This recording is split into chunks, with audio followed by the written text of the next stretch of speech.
Donc on est toujours dans le chapitre 1, Introduction à la relativité générale. J'espérais le finir la dernière fois, mais j'ai pris un peu de retard.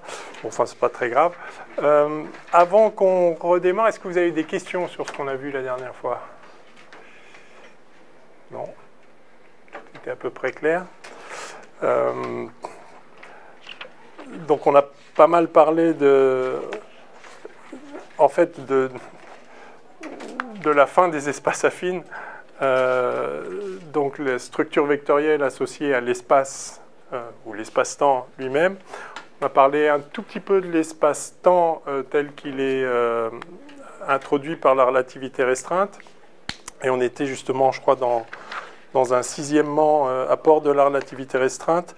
Je n'avais peut-être pas forcément fini cette partie, enfin on va voir si on veut rajouter des choses, mais essentiellement vous savez que donc la théorie de la relativité restreinte a permis d'identifier la structure espace-temps en tant qu'entité géométrique, qui est un espace muni d'une métrique, c'est-à-dire d'une façon de faire des produits scalaires entre des vecteurs. Et dans l'espace de la relativité restreinte, dans l'espace-temps de la relativité restreinte, on peut encore parler de vecteurs entre deux points de l'espace-temps,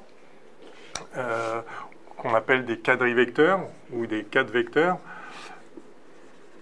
Et bien que la géométrie de l'espace-temps ne soit pas euclidienne, on peut essayer de représenter l'espace-temps sur un plan, sur une feuille ou sur un tableau.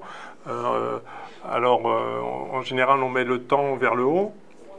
On peut multiplier par c pour avoir quelque chose qui est homogène à une longueur. Et puis, alors si on est doué en perspective, on peut essayer de faire deux dimensions spatiales, par exemple x, y, puis la troisième, il faut l'imaginer. Et on a des plans comme ça qui se succèdent dans le temps. Donc l'espace-temps est ordonné par... peut être vu comme une succession de réalités instantanées dont les événements constituent l'espace, ce qu'on appelle ordinairement l'espace. Et vous avez donc des réalités, des espaces instantanés qui sont tous différents et qui se succèdent dans le temps. Simplement, ce qu'on découvre en relativité, c'est que cette notion de temps, elle n'est pas universelle, elle n'est pas absolue, et suivant le référentiel qu'on adopte, c'est-à-dire suivant la correspondance qu'on établit entre différents plans spatiaux représentés ici, la direction du temps dans l'espace-temps, c'est qu'une représentation bien sûr sur ce tableau, mais néanmoins ça permet de désigner des points de l'espace-temps qu'on appelle des événements. Donc suivant le référentiel qu'on choisit, la coordonnée temps ne va pas être orientée de la même façon dans l'espace-temps, et pour un corps qui se déplace de telle façon qu'il est ici à cet instant-là, puis il est là, à cet instant-là, puis il est là, à cet instant-là. Évidemment, la direction du temps pour un corps dont la trajectoire dans l'espace-temps serait ça, c'est-à-dire qu'il occupe cette position-là, puis celle-là, puis celle-là. La coordonnée temps pour cet objet-là, cet observateur, ce corps solide, c'est évidemment celle-ci, dans l'espace-temps, puisque lui-même ne se déplace pas par rapport à lui-même, et donc il se déplace juste dans le temps, donc ceci est son temps à lui, c'est T'. Ce que vous savez aussi, c'est que dans la structure de l'espace-temps de la relativité restreinte, il y a ce qu'on appelle le cône de lumière. C'est l'ensemble des... on peut le définir comme... on dit souvent le cône de lumière. On devrait dire les cônes de lumière. C'est-à-dire en chaque point, il y a un cône de lumière. Le cône de lumière en ce point-là, c'est l'ensemble des trajectoires des rayons lumineux. Il faudrait donner un sens à rayons lumineux, etc. Mais imaginons des photons qui se propagent en ligne droite. Il faudrait aussi donner un sens à la notion de photon. Mais si on émet en ce point-là, à cet instant-là, de la lumière de façon isotrope dans l'espace, évidemment, parce qu'ils vont tous... justement, ils vont suivre le cône de lumière dans l'espace-temps. Alors, je ne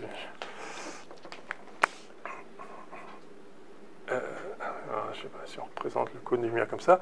Ils ont une trajectoire qui va dessiner. Alors évidemment, là, je l'envoie isotropiquement. J'ai un espace, l'espace 2D spatial et pas 3D, sinon ce serait évidemment vous envoyez des photons isotropiquement dans toutes les directions de l'espace, donc là dans toutes les directions du plan. Donc les photons vus de cet espace se propagent en s'écartant, mais évidemment le temps passe aussi, et en fait ils suivent, ils dessinent un cône. Alors il faut l'imaginer avec une dimension de plus, mais enfin bon, ça s'appelle un cône. Et le long de ce cône, enfin tous les vecteurs le long de ce cône, imaginez celui qui vient vers vous, etc. Tous ces vecteurs-là ont la propriété d'avoir un produit scalaire avec eux-mêmes qui est nul. Hein. Donc vous savez comment on fait le produit scalaire entre deux vecteurs, deux quadrivecteurs. Donc je vais prendre un premier, on va dire, V1. Alors, dans un système de coordonnées naturellement adapté à cette géométrie de l'espace-temps, qui est l'espace de Minkowski, c'est-à-dire des coordonnées cartésiennes dans la partie espace, des coordonnées, enfin une coordonnée cartésienne aussi dans le temps, c'est-à-dire telle que la différence entre deux instants corresponde bien à la durée au sens physique du terme. Enfin bref, je ne veux pas faire trop long là-dessus.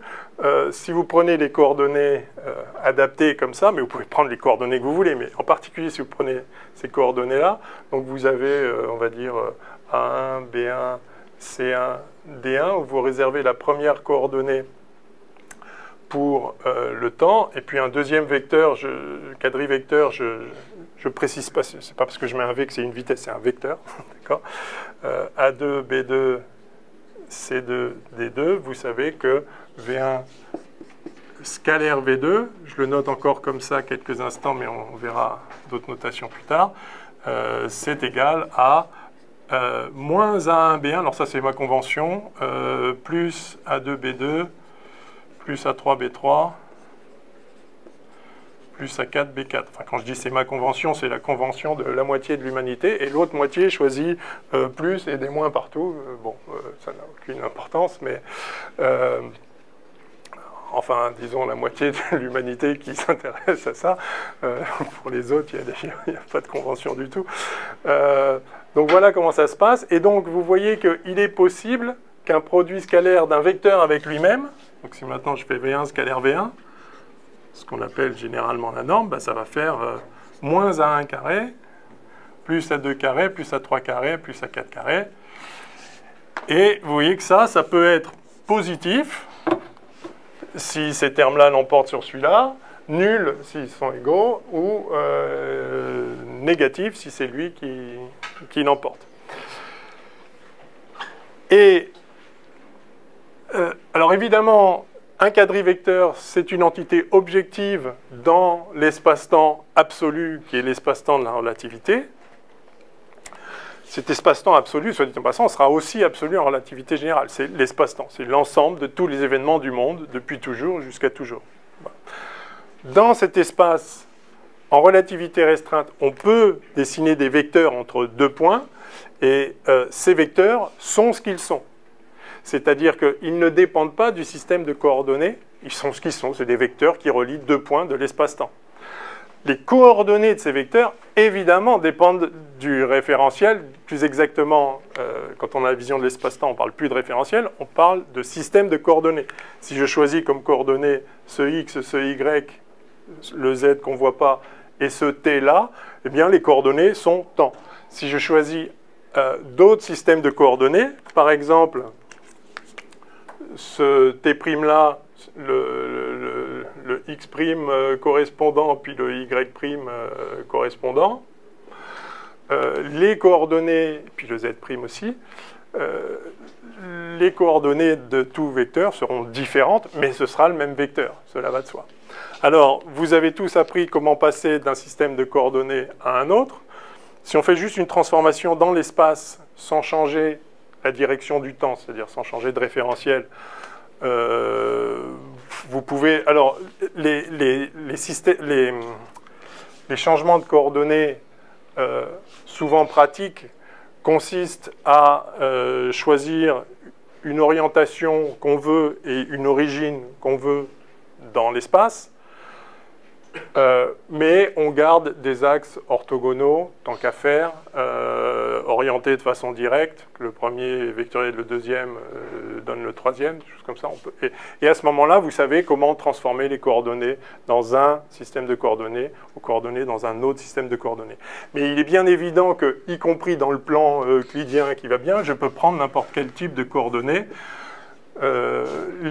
Ça ne changera pas ça ne changera pas ce que sont les vecteurs. Bon, tout ça est évident. Et donc, on distingue dans l'espace-temps de la relativité. On distingue les vecteurs qui sont dirigés vers le futur, qui sont à l'intérieur du cône de lumière et qui peuvent être... qui peuvent correspondre, disons, le chemin dessiné par le vecteur. Je parle encore de vecteur d'espace. J'ai dit, évidemment, que ceci est une particularité de l'espace euclidien et de l'espace de Minkowski qui va voler en éclats. Mais cette trajectoire, dessinée par les vecteurs d'espace ici, ce vecteur d'espace, peut être une trajectoire d'un corps de masse quelconque, mais d'un corps massif. Les trajectoires des corps de masse nulle se déroulent nécessairement sur le cône de lumière et aucun corps ne peut avoir une trajectoire qui se trouve en dehors du cône de lumière en chaque point. Hein. Encore une fois, il n'y a pas un cône de lumière, il y a un cône de lumière en chaque point, c'est-à-dire que ça, ce n'est pas une trajectoire possible, d'accord ? Parce que ici, ça va, la trajectoire est bien dirigée à l'intérieur du cône de lumière, mais ici, là, il y a aussi un cône de lumière ici, qui serait ça. Et là, vous voyez que ici, la trajectoire se trouve, enfin, la vitesse, on va redéfinir tout ça, la vitesse du corps se trouverait en dehors du cône de lumière. Ça, c'est impossible. Donc, en chaque point, il y a un cône de lumière, et l'espace-temps, en fait, est structuré par ces cônes de lumière, c'est-à-dire qu'en chaque point, vous avez un petit cône de lumière qu'on peut représenter comme ça. Donc, c'est vraiment, il y a un cône de lumière attaché en chaque point. Et je vais faire ça comme ça. Et une trajectoire d'un corps massif doit toujours se trouver à l'intérieur de tous les cônes de lumière en chaque point où elle se trouve. A l'inverse, la trajectoire d'un rayon lumineux est forcément toujours le long d'un cône. Alors, tout ça, c'est des représentations de l'espace sur un plan. Le plan n'est pas fidèle à l'espace, puisqu'il n'a pas la même géométrie. En particulier, la distance entre ce point-là et ce point-là a l'air plus grande que la distance entre ce point-là et ce point-là, par exemple. Elle a l'air plus grande sur le tableau, elle ne l'est pas forcément dans la réalité. Il faut faire attention à ça. Néanmoins, les conventions qu'on prend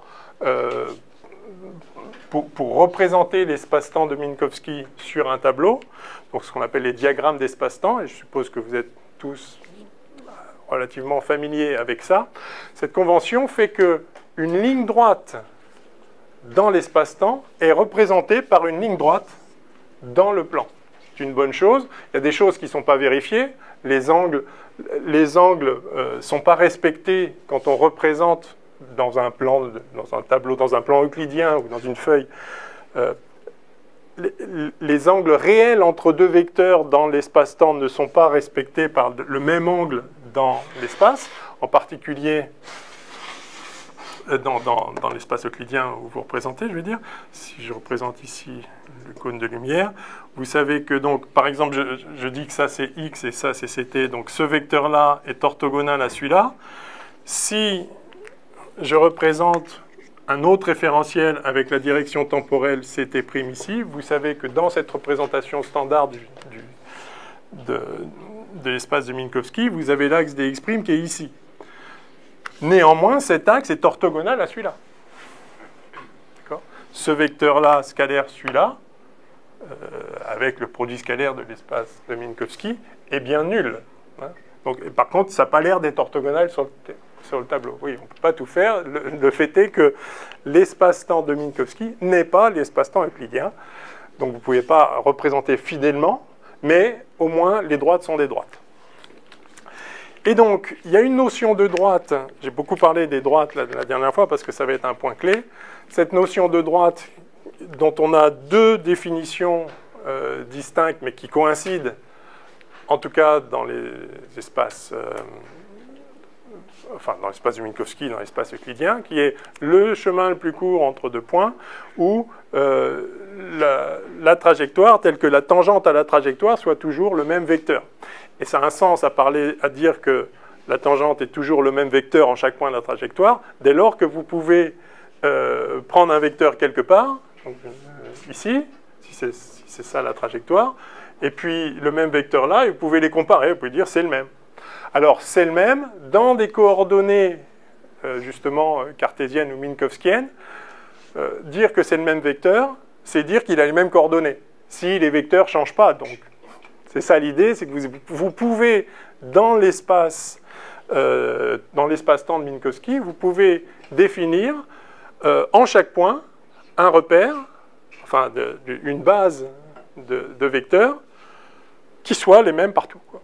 Vous pouvez définir, comme vous avez l'habitude de le faire dans l'espace, les coordonnées, je ne sais pas, dans le plan ici, vous faites un vecteur unitaire UX, un vecteur unitaire UY, puis vous avez le même ici, le même là. Et donc, le même vecteur, dire que ce vecteur-là est le même que celui-là, c'est dire qu'il a les mêmes coordonnées dans cette base-là que celui-là, mais parce que c'est la même base. Évidemment, si vous changiez d'orientation en chaque point de la base dans laquelle vous décomposez votre vecteur, évidemment, le même vecteur n'aura pas les mêmes coordonnées. Donc, ce n'est pas parce que ça a les mêmes coordonnées que c'est le même vecteur, et inversement. Et on a tous utilisé des bases qui ne sont pas les mêmes, justement, en chaque point. Par exemple, si vous faites des coordonnées polaires,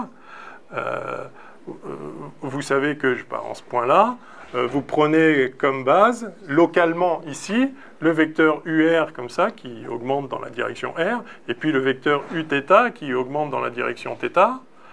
Voilà. Et donc, si vous êtes ici, le vecteur polaire, c'est ça. UR, Uθ, il est là. Si vous êtes là, c'est comme ça. Enfin, pardon, en ce point-là, ça pourrait être n'importe quoi, UR, Uθ, donc il y a une singularité qui est introduite, ça c'est l'occasion de le dire. Il y a une singularité, parce que ça pourrait être aussi celui-là. Quand vous êtes en 0, c'est quoi votre angle θ? C'est pas défini, ça peut être ce que vous voulez, vous avez R égale 0. Donc là, le système de coordonnées introduit une singularité ici. Mais c'est le système de coordonnées qui l'introduit. Il n'y a rien de spécial à ce point-là. Hein. D'ailleurs, il suffit que je prenne l'origine ici, et d'un seul coup, ce ne sera plus le cas. Hein. Donc vous pouvez avoir des singularités qui se manifestent, qui n'en sont pas vraiment, qui sont juste des manifestations de votre choix de coordonnées, dont on pourrait dire qu'il est mauvais. Enfin, il est mauvais en ce point-là, mais il vaut ce qu'il vaut partout ailleurs. Mais en tout cas, donc vous avez ici cette base. En ce point-là, vous avez cette base-là, voilà. Et le même vecteur entre ici et là c'est le même vecteur de l'espace euclidien. Il n'a évidemment pas les mêmes coordonnées, puisque simplement, c'est les vecteurs de base qui ne sont pas les mêmes. Donc, décider que deux vecteurs sont le même, ça ne peut pas se faire en regardant les coordonnées. Ça dépend de la base dans laquelle vous développez le vecteur en question. C'est une évidence, mais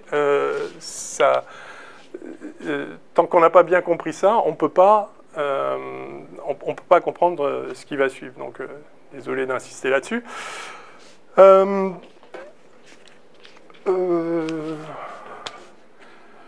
Oui. Question pour le cône de lumière. Vous Ouais. voyez, quand vous avez fait la trajectoire en noir, vous avez dit que c'était pas possible. Ouais. Ça pourrait ne plus être possible si on translatait un peu le cône de lumière ou pas? Non, en chaque point, le cône de lumière, il est ce qu'il est. Ah, il ne peut pas être, je peux pas le mettre à l'envers, je peux pas le mettre comme ça. Ah ben, alors, vous pouvez, dans un certain système de coordonnées éventuellement, mais dans un système de coordonnées, enfin, si, dans la représentation de l'espace-temps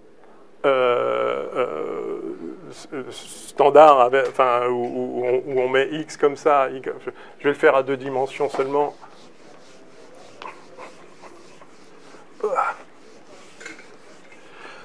Si vous dites que ça, c'est une coordonnée cartésienne, je le fais à 1 dimension, et puis ça, c'est la coordonnée temporelle newtonienne, on va dire.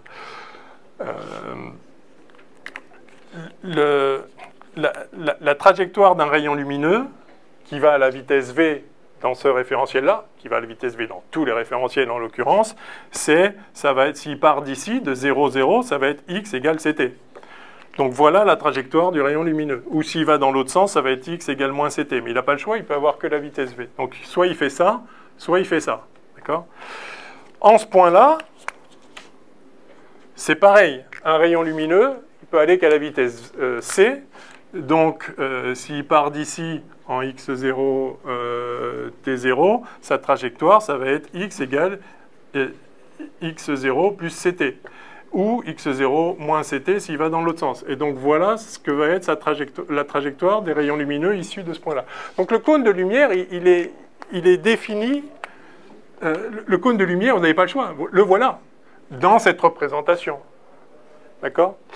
Alors par contre, ça c'est justement dans un espace minkowskien qui se trouve être plat, mais il faudra donner un sens à ce mot-là.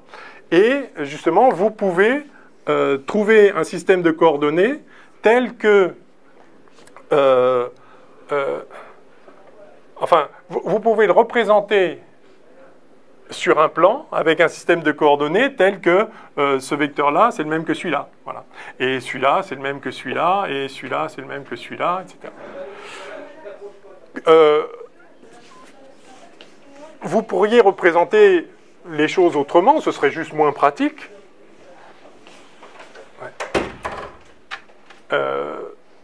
Mais donc, rien n'empêche de décider que ici, en fait, le vecteur ux, ici, vous le mettez comme ça, et puis le vecteur t, vous le mettez comme ça, et du coup, ça va être, enfin, le cône va être orienté. Mais c'est juste parce que vous avez représenté sur le tableau les choses de façon complètement tordue, qui vous retire toute intuition possible. C'est-à-dire qu'une ligne droite, une vraie ligne droite, maintenant, va être courbe. Donc, ce serait complètement idiot d'adopter une représentation comme ça, mais why not? Il n'en resterait pas moins que les cônes de lumière dans l'espace-temps de Minkowski sont tous orientés dans la même direction, au sens justement de l'espace affine de Minkowski. Maintenant, quand on introduira des courbures de l'espace-temps, en tout cas un espace-temps qui n'a pas cette géométrie-là, représenté même dans le plus pratique des systèmes de coordonnées, vous pourrez avoir des cônes de lumière qui font des choses un peu différentes, qui se rétrécissent ou qui s'élargissent. Mais de toute façon, c'est une représentation. Mais oui, et à ce moment-là, un rayon lumineux, il fera ça. Ce qui est sûr, c'est que le rayon lumineux, en chaque point, il sera toujours dirigé dans la direction du cône de lumière par définition, c'est-à-dire son vecteur vitesse sera de norme nulle. C'est-à-dire que si je mets 2 flèches pour quadrivitesse pour l'instant, V du photon gamma scalaire V, ce sera 0 tout le temps. Ça, c'est une propriété de la lumière, en quelque sorte. Et donc, ça suivra la trajectoire telle que... ce sera toujours dirigé sur le cône de lumière.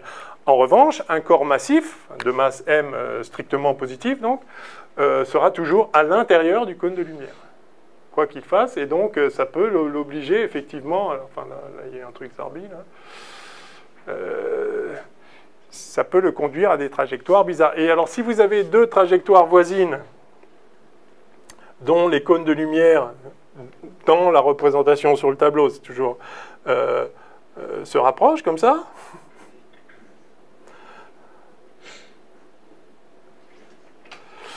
Bien, vous voyez que même en allant tout droit entre guillemets, enfin pas entre guillemets, mais pour l'instant entre guillemets parce que j'ai pas défini les droites, vous voyez que deux corps qui démarrent parallèlement l'un à l'autre peuvent très bien se rapprocher.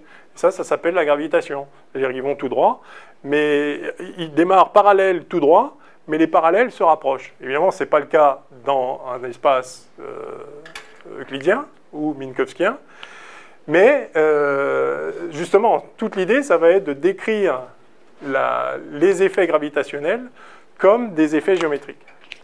Vous aviez une question? Ah non, c'est vous, pardon. Ouais.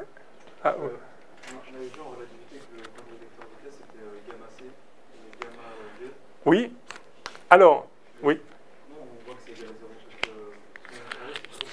parce que Alors, le vecteur vitesse, effectivement, le quadrivecteur vitesse représenté dans des, enfin, dans une base minkowskienne dans un certain référentiel. Dans le référentiel de repos, donc un corps massif, voilà, ce corps-là, il est là, il a une certaine vitesse dans l'espace-temps. Sa vitesse dans l'espace-temps, à lui, c'est c et 0. C'est-à-dire ici, c'est Vx égale 0, Vy égale 0, Vz égale 0.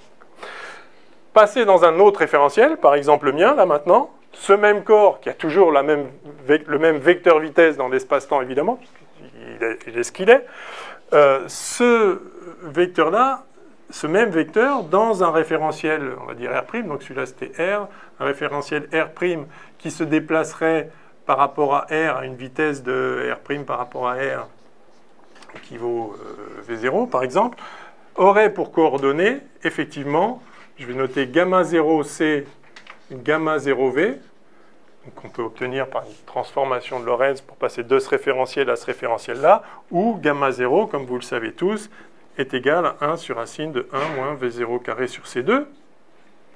D'accord? Et donc, voici les coordonnées du même vecteur. Ce vecteur-là et ce vecteur-là, c'est les mêmes, simplement ça, c'est dans le référentiel, dans une base attachée au référentiel R, dans une base cartésienne attachée au référentiel R', pardon. Et donc, voilà les coordonnées, effectivement. Mais si vous faites le produit scalaire de... qu'est-ce que j'ai dit? Ah, vous voulez... Attends. Ah, je vois ce que... Ah, excusez-moi. Ça y est, j'ai compris ce que vous voulez dire. Oui, le vecteur vitesse. Pardon. Je ne crois pas avoir dit vecteur vitesse ici, mais si, peut-être. J'ai dit la norme de V... un vecteur le long de sa trajectoire, je voulais dire. Pardon. J'ai sans doute dit une bêtise. Excusez-moi. Alors, merci d'avoir posé la question. Oui, la norme du vecteur vitesse est évidemment... Ah, attendez. Ah, non. Si, ça c'est un corps massif. Oui, non. Ça, c'est un corps massif. Voilà. Et la norme de ce vecteur vitesse, si c'est bien ça, c'est toujours égal à, ici, moins C. Enfin, la norme au carré, V, ça, c'est pour un corps massif, d'accord? V d'un corps M.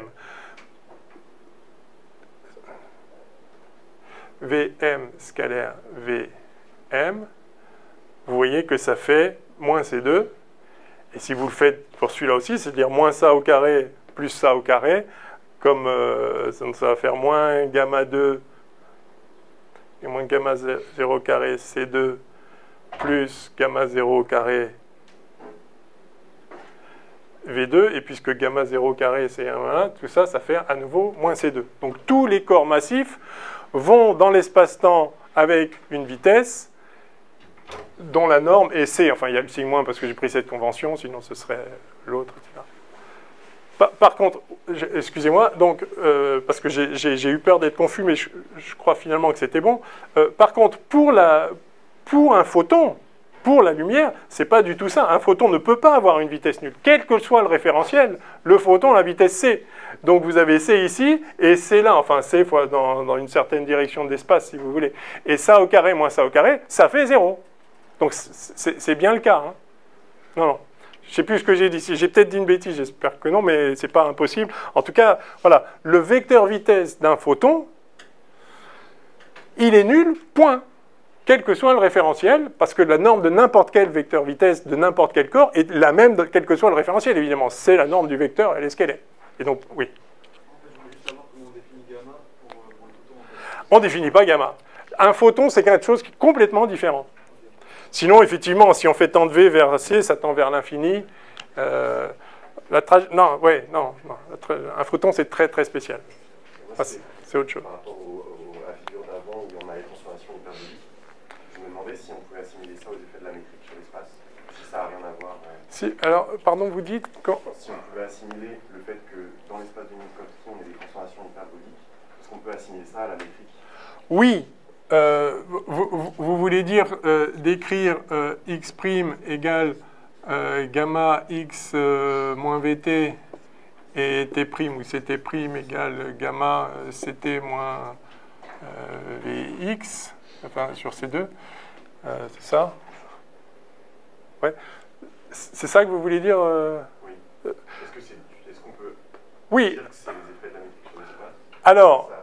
Alors, ces transformations-là sont celles qui préservent la forme de la métrique. C'est-à-dire, alors effectivement, donc encore une fois, l'espace-temps, il est ce qu'il est, il se fiche du système de coordonnées qu'on choisit dedans, mais il se trouve qu'on peut choisir des coordonnées telles que, en chaque point, le produit scalaire de deux vecteurs, donc à nouveau V1 scalaire V2, s'écrivent comme, alors donc si lui il a les coordonnées A1, B1, C1 comme j'ai fait tout à l'heure et celui-là A2, B2, C2, s'écrit comme moins A1, A2 plus B1, B2, etc. Vous pouvez écrire ça si vous voulez sous forme matricielle en prenant, je ne sais pas, le vecteur ligne A1, B1, C1, D1 fois une matrice qui représente la métrique dans la même base, et fois le vecteur colonne B1, B2, B1, A1, non, A2, B2, C2, D2. Et ici, comme vous le savez, donc la métrique, c'est moins 1, 1, 1, avec des zéros ailleurs, ou l'inverse, mais j'ai pris cette convention. Si vous faites un changement, vous pouvez faire... Donc, il existe un système de coordonnées tel que... voilà comment s'écrit le produit scalaire. Il existe plein de systèmes de coordonnées dans lesquels voilà comment s'écrit le produit scalaire. Et tous ces systèmes de coordonnées dans lesquels le produit scalaire s'écrit avec donc, cette matrice-là sont liés les uns aux autres par un changement de coordonnées qui est donné par les transformations de Lorentz de manière générale. Donc les transformations de Lorentz sont celles qui font passer d'un système de coordonnées qui rend évidente en quelque sorte la structure de l'espace-temps en un autre. Qu'est-ce que j'ai dit? Oui, les transformations de Lorentz, oui, sont celles qui font passer d'un système de coordonnées qui rend évidente la structure à un autre système de coordonnées qui rend aussi évidente la structure de la même façon. Mais ce n'est pas parce que ces changements, ces transformations de Lorentz, donc ce passage d'un système de coordonnées à un autre, conserve la forme de la métrique exprimée dans ces coordonnées-là, et que c'est assez pratique, c'est pas parce que ces coordonnées sont donc spéciales, elles sont lorentziennes, comme les coordonnées cartésiennes sont cartésiennes, c'est celles qui montrent qui permettent de voir clairement le théorème de Pythagore. C'est pas parce que ces coordonnées-là sont pratiques et utiles et agréables que n'importe quel autre système de coordonnées n'est pas tout aussi légitime et tout aussi valable pour faire de la physique, précisément parce que la physique ne peut pas dépendre du système de coordonnées qu'on choisit. Ça n'a évidemment aucun sens de se dire que les choses dépendent de comment j'ai envie de les repérer. Non, les choses se passent. Alors justement, alors, oui. Ce qui est intéressant avec la relativité, je suis toujours dans la relativité restreinte, c'est que on l'introduit en disant les lois de la physique doivent être les mêmes dans tous les référentiels. Mais une fois qu'on a fait ça et qu'on est tombé sur la structure de l'espace-temps, on s'aperçoit que la notion de référentiel disparaît en quelque sorte. Parce qu'il n'y a qu'un seul espace-temps. On dit qu'il y a plusieurs référentiels en physique classique, en physique newtonienne, parce que justement, on a... J'avais représenté la dernière fois, on peut désigner des espaces au fil du temps. Et la question, c'est, puisque ce sont d'autres événements, qu'est-ce qui m'autorise à dire que cet événement et celui-là, ils ont eu lieu au même point? C'est complètement arbitraire. Et donc, j'ai le choix d'identifier des points dans une infinité de tranches d'espace en disant c'est le même point. Et donc ça me définit un référentiel. C'est le référentiel associé au corps qui suit cette trajectoire dans l'espace-temps. Donc ça me fait un référentiel. Mais en fait, une fois que j'ai fait ça, et que donc j'appelle ça l'axe T', le temps de ce référentiel-là, une fois que j'ai fait ça, je vois que en fait, c'est juste un autre système de coordonnées dans l'espace-temps. Donc, je dis je change de référentiel. Ça ne veut rien dire. Enfin, ça veut dire ça, mais quand j'ai la représentation spatio-temporelle de l'espace-temps, ce que je dois dire, c'est je change de système de coordonnées. Et donc, le principe de relativité, qui a l'air d'être physiquement profond, qui dit les lois de la physique sont les mêmes dans tous les référentiels galiléens, ce que ça dit du point de vue de l'espace-temps, c'est les lois de la physique s'expriment de la même façon. Si on choisit un système de coordonnées donné, dont les axes dans l'espace-temps sont des droites, ou si je choisis un autre système de coordonnées donné dans l'espace-temps, où les axes sont aussi des droites, et orthogonales mutuellement, etc. Donc c'est juste un autre système. Donc évidemment, les lois de la physique ne vont pas en dépendre. Mais elles seraient aussi les mêmes, il faudrait les exprimer, il faudrait arriver à les exprimer de façon... Justement, en fait, les lois de la physique doivent pouvoir s'exprimer de façon indépendante du système de coordonnées. Dès lors, vous pouvez prendre un système de coordonnées tordu, ça marchera aussi. Simplement, est-ce que vous allez arriver à exprimer facilement les lois de façon à ce qu'elles soient utiles? C'est-à-dire, si vous les traduisez, vous les projetez sur des axes de trucs tordus qui changent en permanence, ça va être compliqué, et donc ça n'a pas d'utilité. Mais les lois de la physique, en fait, doivent s'exprimer en termes d'objets qui ne font pas appel aux coordonnées. Et c'est ce qu'on fait déjà dans la physique newtonienne. C'est-à-dire, quand on écrit ma égale F, on fait appel à des vecteurs. On n'écrit pas max égale fx.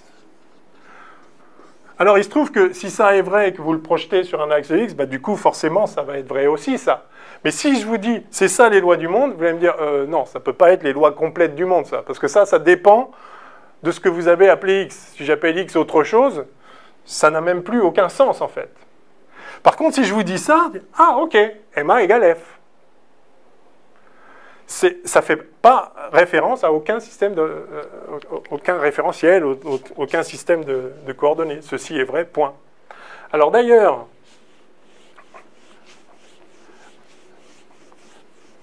donc les lois de la physique, je reviens à Newton maintenant, les lois de la physique sont les mêmes dans tous les référentiels galiléens. Pourquoi? Parce que si je fais un changement de référentiel galiléen, c'est-à-dire je passe dans un référentiel qui a une vitesse, enfin qui se déplace à vitesse constante par rapport au premier, celui dans lequel j'ai écrit ça.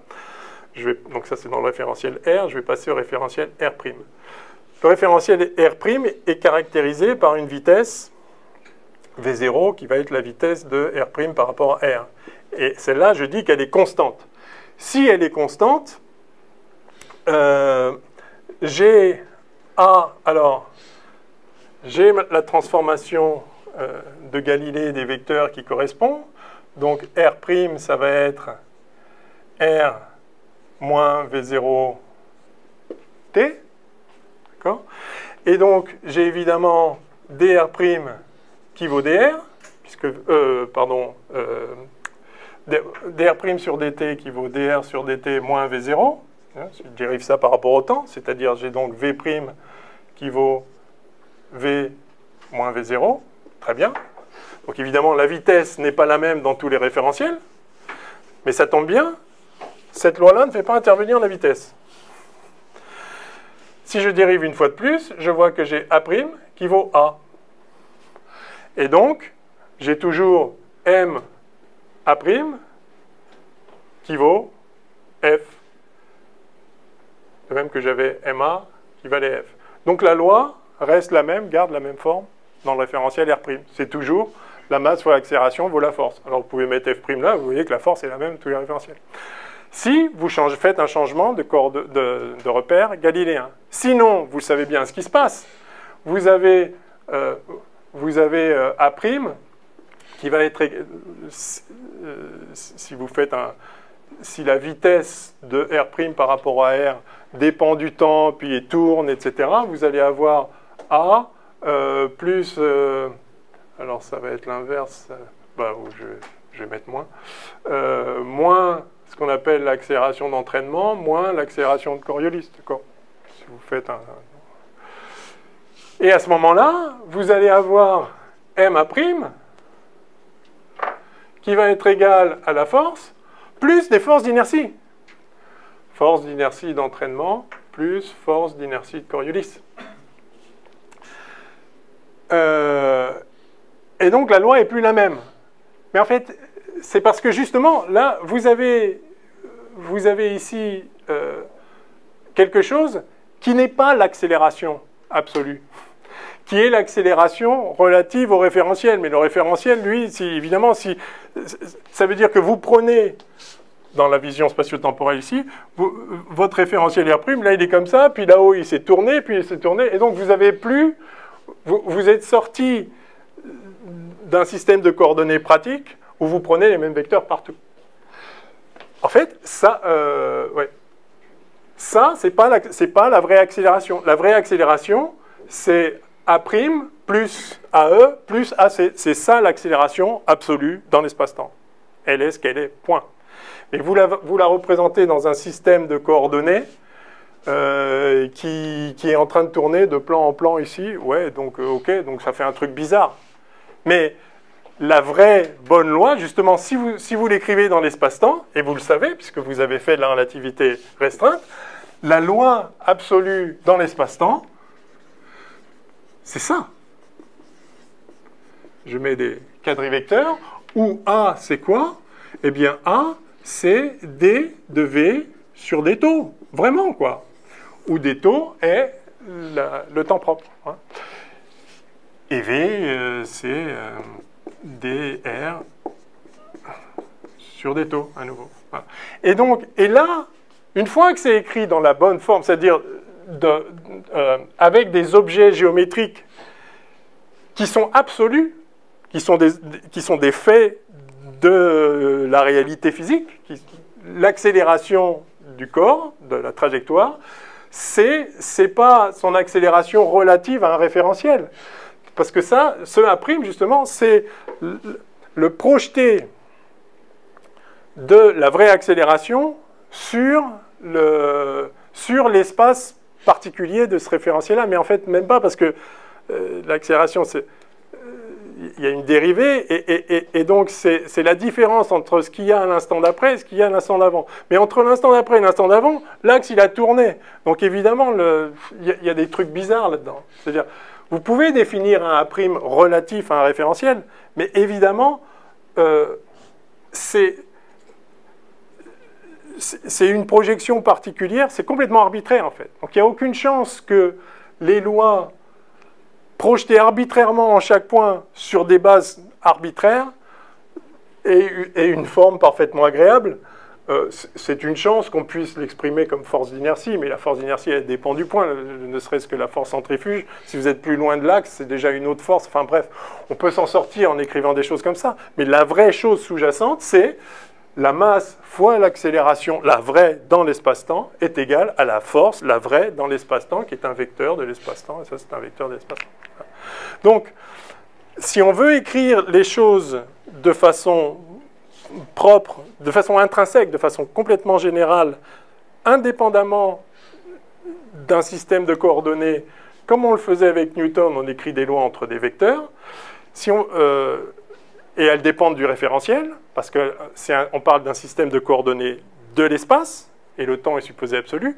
En réalité, non, on a l'espace-temps, et on veut quelque chose qui soit indépendant d'un système de coordonnées de l'espace-temps. Et un autre référentiel, c'est juste un autre système coordonné de l'espace-temps. Donc je dois écrire des relations entre objets spatio-temporels, entre objets qui sont objectifs dans l'espace-temps. Et ça, par exemple, c'est des quadrivecteurs. Donc voilà la loi de la mécanique en relativité. Alors, on peut faire des relations entre des vecteurs, parce que le vecteur, il est ce qu'il est, encore une fois, ses coordonnées, ça dépend du système qu'on choisit, mais le vecteur, il est ce qu'il est. Ça peut être des relations, donc les lois physiques peuvent être des relations entre des vecteurs, ça peut être des relations entre des scalaires, par exemple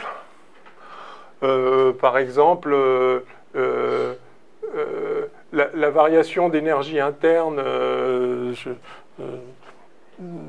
je mets un bloc de cuivre à 100 degrés dans un verre d'eau à 20 degrés, et il y a un changement d'énergie interne, et je vais pouvoir écrire, ça va être M, CP, delta T, quoi, si je fais ça à pression constante, delta T, pardon, température, enfin voilà. Voilà une loi entre scalaires. Ceci est un scalaire, la température d'un corps ou la température de la pièce en un endroit donné, elle est ce qu'elle est indépendamment du système de coordonnées. Je change les axes, etc. La température, c'est la température. C'est un scalaire.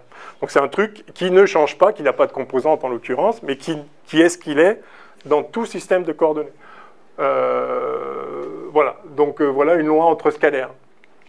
Alors faire attention parce que l'énergie dans l'espace-temps, du coup il y a une transformation. Bon, disons que je reste au niveau newtonien. Vous voyez que vous avez des lois qui peuvent être entre scalaires, qui peuvent être entre vecteurs, parce que le vecteur il est ce qu'il est. Ça peut être des lois entre objets objectifs aussi, mais un petit peu plus complexes, par exemple des tenseurs. Je pense que vous avez fait en relativité restreinte, vous avez vu peut-être les équations de Maxwell en relativité restreinte, avec le potentiel vecteur A et le potentiel, donc pour le champ B, hein, B égale ρ de A, et le potentiel électrostatique V. En fait, vous pouvez définir donc un quadrivecteur, d'accord, comme ça, et vous pouvez, parce qu'évidemment l'électromagnétisme porte la structure spatio-temporelle à 4 dimensions en elle-même, c'est comme ça qu'on est tombé sur la relativité, bien sûr. Et vous avez, si vous pouvez définir, alors je vais noter AMU, donc voilà, les 4 composantes, donc ça c'est 0, 1, 2, 3, 4, pardon, 0, 1, 2, 3, voilà le potentiel vecteur, et vous pouvez fabriquer le tenseur électromagnétique. Vous avez vu quelque chose comme ça ou pas ? Ça vous dit quelque chose? Non? Bon, ok, je pense que vous verrez cette année. On peut écrire de façon tensorielle les lois de l'électromagnétique. Bon,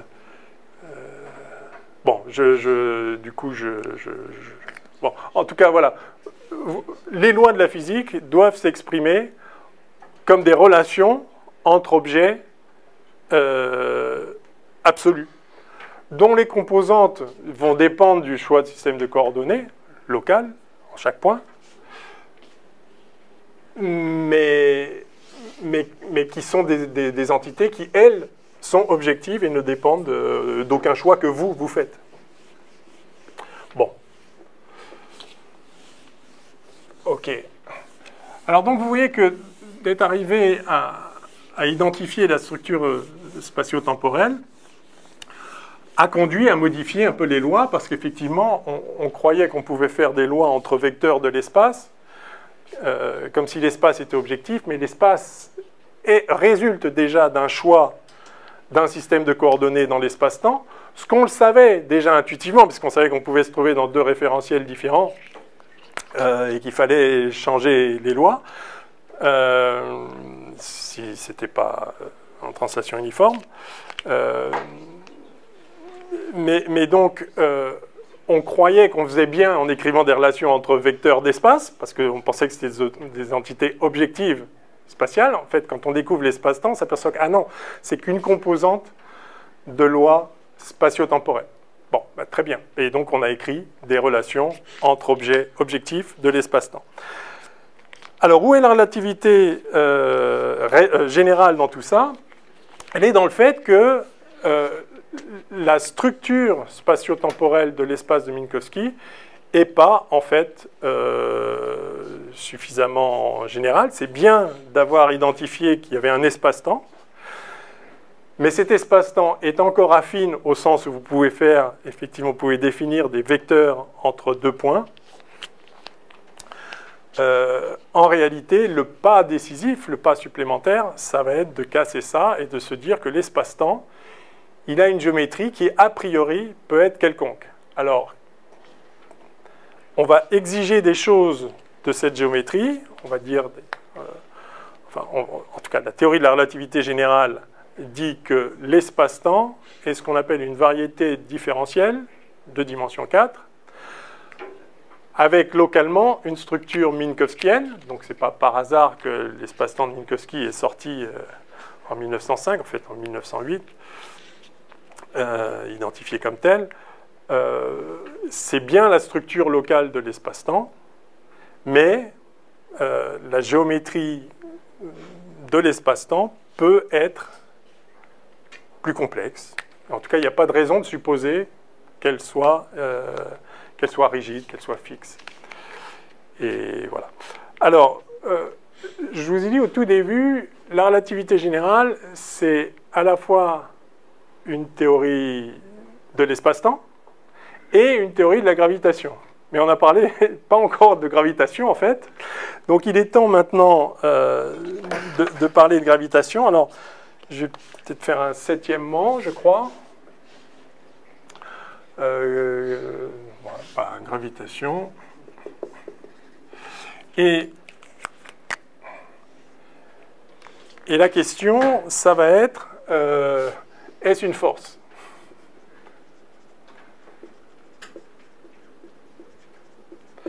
Et ça va nous mener, ou plutôt on va partir du principe d'équivalence, mais on va évidemment rappeler ce qui le motive. La gravitation, alors c'est évidemment une force dans le cadre newtonien, c'est même la force prototypique par laquelle on est rentré dans la physique, dans cette formalisation-là de la physique. Vous avez la force que le corps 1 exerce sur le corps 2 qui vaut moins G M1 M2 sur R12 carré U12. Voilà, théorie unitaire. Bon, bref.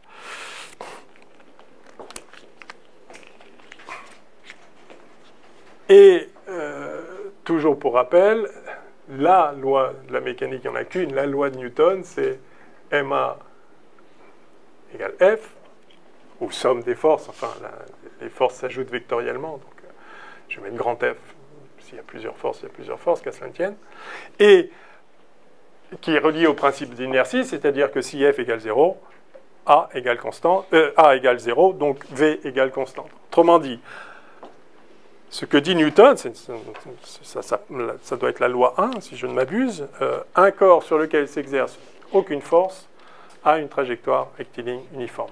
Entre parenthèses, dans un référentiel galiléen, c'est-à-dire, vu de notre point de vue maintenant, si on la rapporte à des coordonnées qui dessinent des droites dans l'espace-temps. Bien. Alors, il y a un petit problème, c'est que c'est bien beau de dire qu'un corps sur lequel s'exerce aucune force va tout droit dans l'espace-temps, Oui, j'avais montré la dernière fois que dire qu'on va à vitesse constante, enfin à vitesse uniforme, mouvement rectiligne uniforme, se traduit dans l'espace-temps par c'est une droite dans l'espace-temps. Et auquel cas, il n'y a pas besoin de dire je le rapporte à un référentiel galiléen.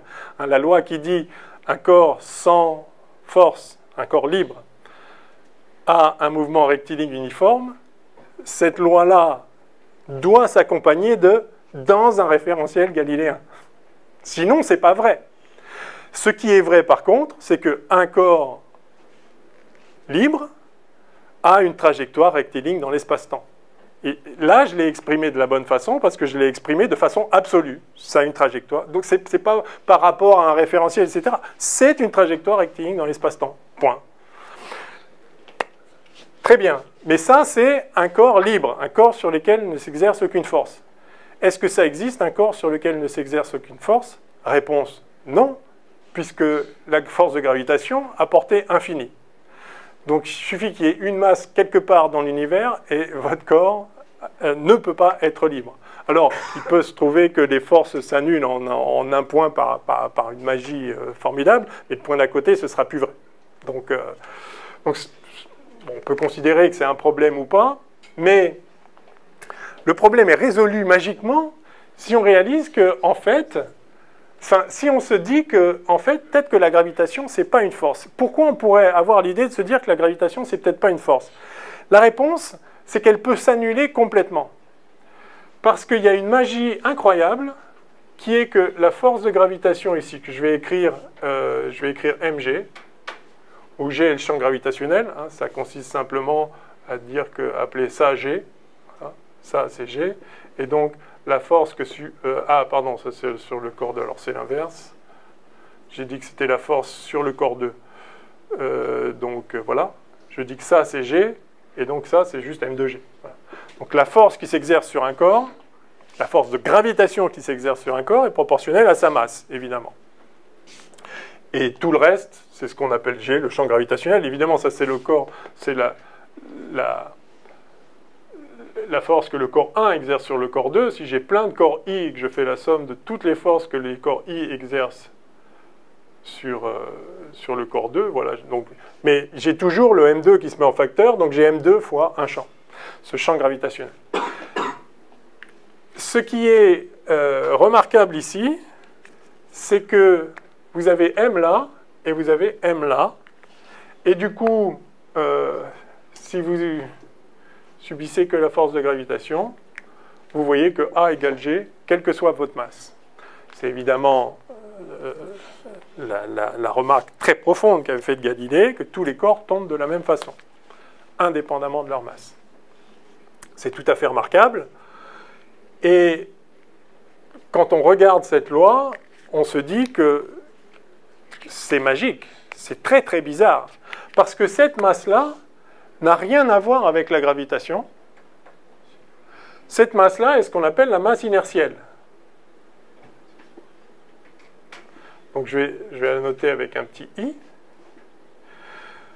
C'est la masse qui entre dans le principe d'inertie, qui dit que s'il n'y a pas de force, l'accélération est nulle. S'il y a une force, il y a une accélération. Mais l'accélération est d'autant plus petite pour une même force que la masse est grande. Donc c'est vraiment, cette masse inertielle, c'est le paramètre qui dit comment le mouvement d'un corps résiste à l'action d'une force. C'est-à-dire que si vous avez un objet peu massif, c'est pas difficile de changer son mouvement.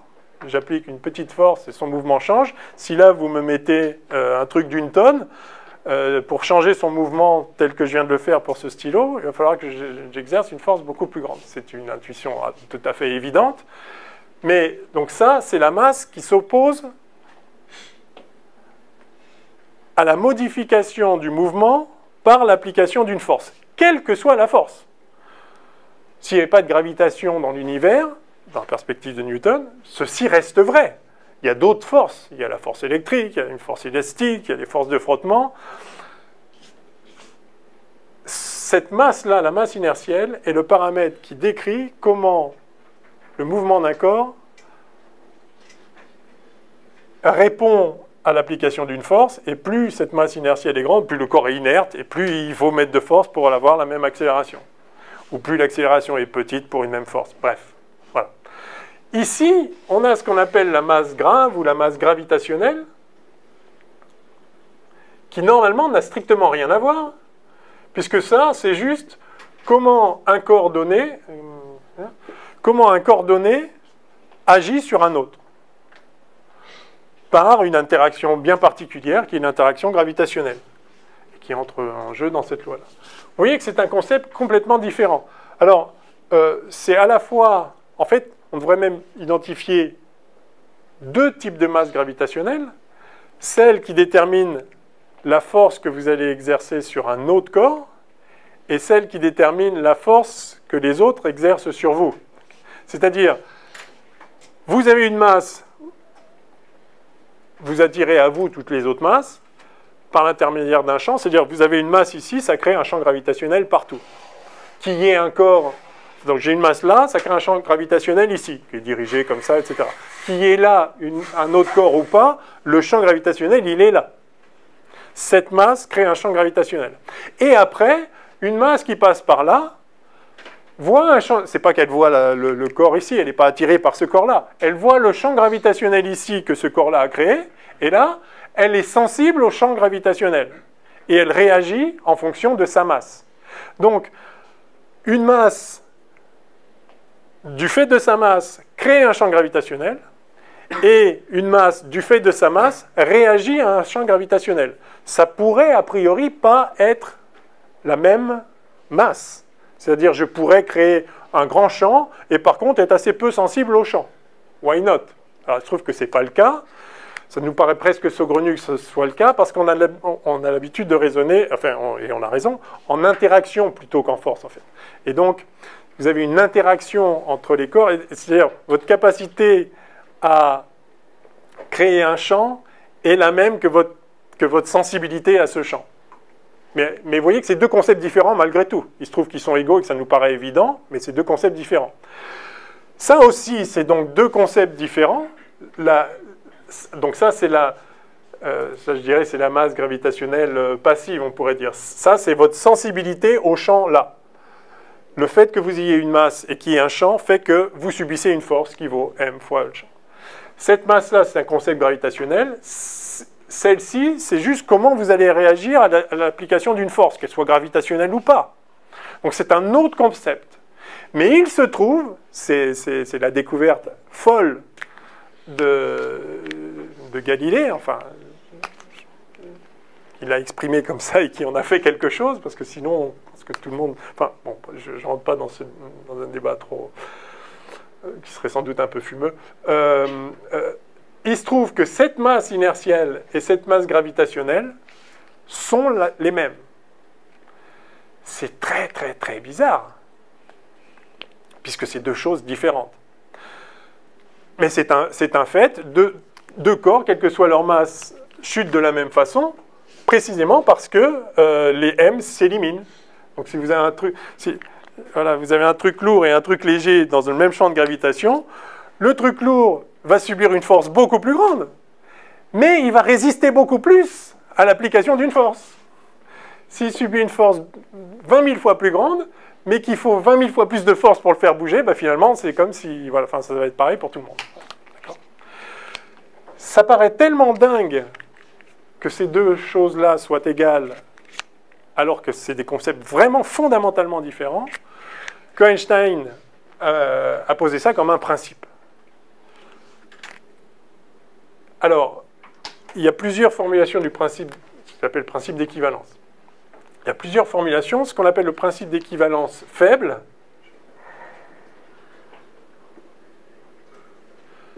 Principe d'équivalence faible, c'est que, justement, MI égale MG. La masse inertielle, c'est la masse grave, la masse gravitationnelle. Ce principe existe depuis Galilée, depuis Newton, enfin depuis qu'on a posé ça et qu'on a dit que ça c'est mg et que ça c'est ma, voilà, il suffit de regarder cette équation, on voit bien que le m s'élimine. Donc ça a pour conséquence que tous les corps chutent de la même façon.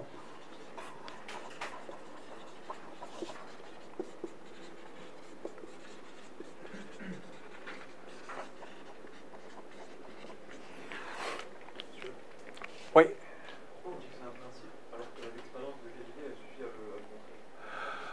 Oui, alors l'expérience suffit à le montrer jusqu'à une certaine précision d'expérience. On fait encore aujourd'hui, on fait des tests de ce principe d'équivalence. On en est à, si je ne m'abuse, aux dernières nouvelles, on en est à 10-15 près. C'est-à-dire de montrer que deux choses sont égales absolument, par définition, c'est pas possible. Mais on en est à 10-15 près. C'est-à-dire que si jamais ce n'est pas le cas, mg diffère de mi qu'à la 15e décimale. Alors évidemment, quand on voit ça, on se dit, ouais, ok, donc c'est la même chose en fait, parce que par quel hasard, si ce n'était pas la même chose, elle pourrait être aussi parfaitement égale.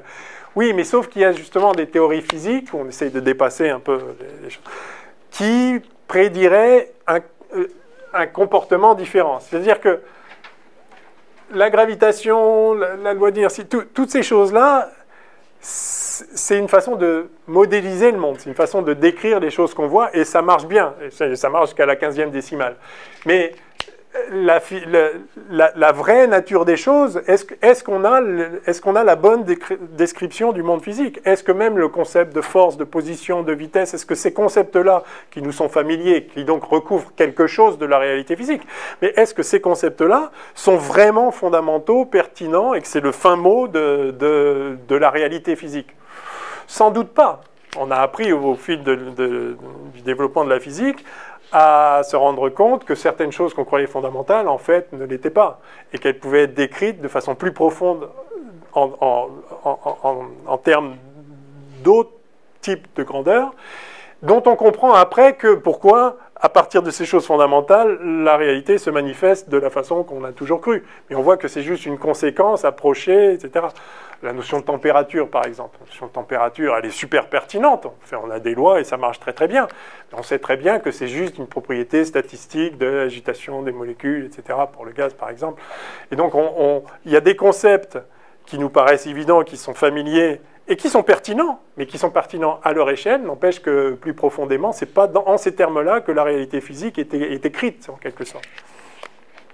Donc voilà, effectivement, on l'appelle principe parce que ça a l'air d'être le cas, et aujourd'hui ça a l'air d'être le cas jusqu'à la 15e décimale, mais de là à conclure que c'est le cas, disons, le fait que ça a l'air d'être le cas ne démontre pas que c'est le cas. Et donc on dit, en fait, si, c'est le cas. Et effectivement, Einstein, très impressionné par cette chose-là, tout le monde est très impressionné par ça, mais lui, il a été plus loin, il a dit, ça, c'est pas par hasard, c'est que fondamentalement, en physique, c'est la même chose. Et il en a déduit des choses qui ont conduit à la relativité générale. C'est vraiment remarquable. Alors, on va essayer de refaire un petit peu ce chemin, en tout cas de voir ce qui motive l'idée que, effectivement, la gravitation, du coup, pourrait ne pas être une force, en tout cas pas être une force au sens ordinaire, parce que ce fait-là fait que la force de gravitation pourrait être vue comme une force d'inertie, en fait. Quand vous écrivez, je viens de le refaire, là, quand vous écrivez A égale A' plus A d'entraînement plus A de Coriolis, vous savez, hein, M oméga vectoriel HM, etc. Bref, le 2M V relatif vectoriel oméga, enfin oméga vectoriel V. Enfin, il n'y a pas le M au niveau de l'accélération, mais justement, après, quand vous dites MA égale F, ça implique que, du coup, MA' égale F moins MAE moins MAC. Et vous appelez ça force d'inertie d'entraînement et ça force d'inertie de Coriolis. OK. Et donc, vous voyez qu'ici, il y a des forces qui se manifestent qui ne sont pas des vraies forces, qui sont des forces qui tiennent au fait que vous n'êtes juste pas dans le bon référentiel. Enfin, dans le bon. dans le référentiel que vous voulez. Mais ce n'est pas le plus simple. Il y a des forces qui se manifestent, qui ne sont pas des vraies forces. Qu'est-ce que ça veut dire que ce n'est pas des vraies forces? Ça veut dire que vous pouvez les supprimer, justement, en changeant de référentiel. La force électrique, électrostatique entre deux corps, vous ne pouvez pas la supprimer en changeant de référentiel. Ou si vous la supprimez entre deux corps, parce que vous vous mettez dans le référentiel ou vous mettez une accélération de telle sorte que la force d'inertie d'entraînement compense exactement la force électrique, ok, à ce moment-là, vous allez la supprimer. Mais vous n'allez pas la supprimer de façon universelle. Vous allez la supprimer pour cette particule-là qui a telle charge. Une particule qui aura une autre charge subira une autre force, et il lui faudrait une autre accélération pour être supprimée. Oui. Mais ici, la gravité, enfin, justement, elle va dépendre de la masse.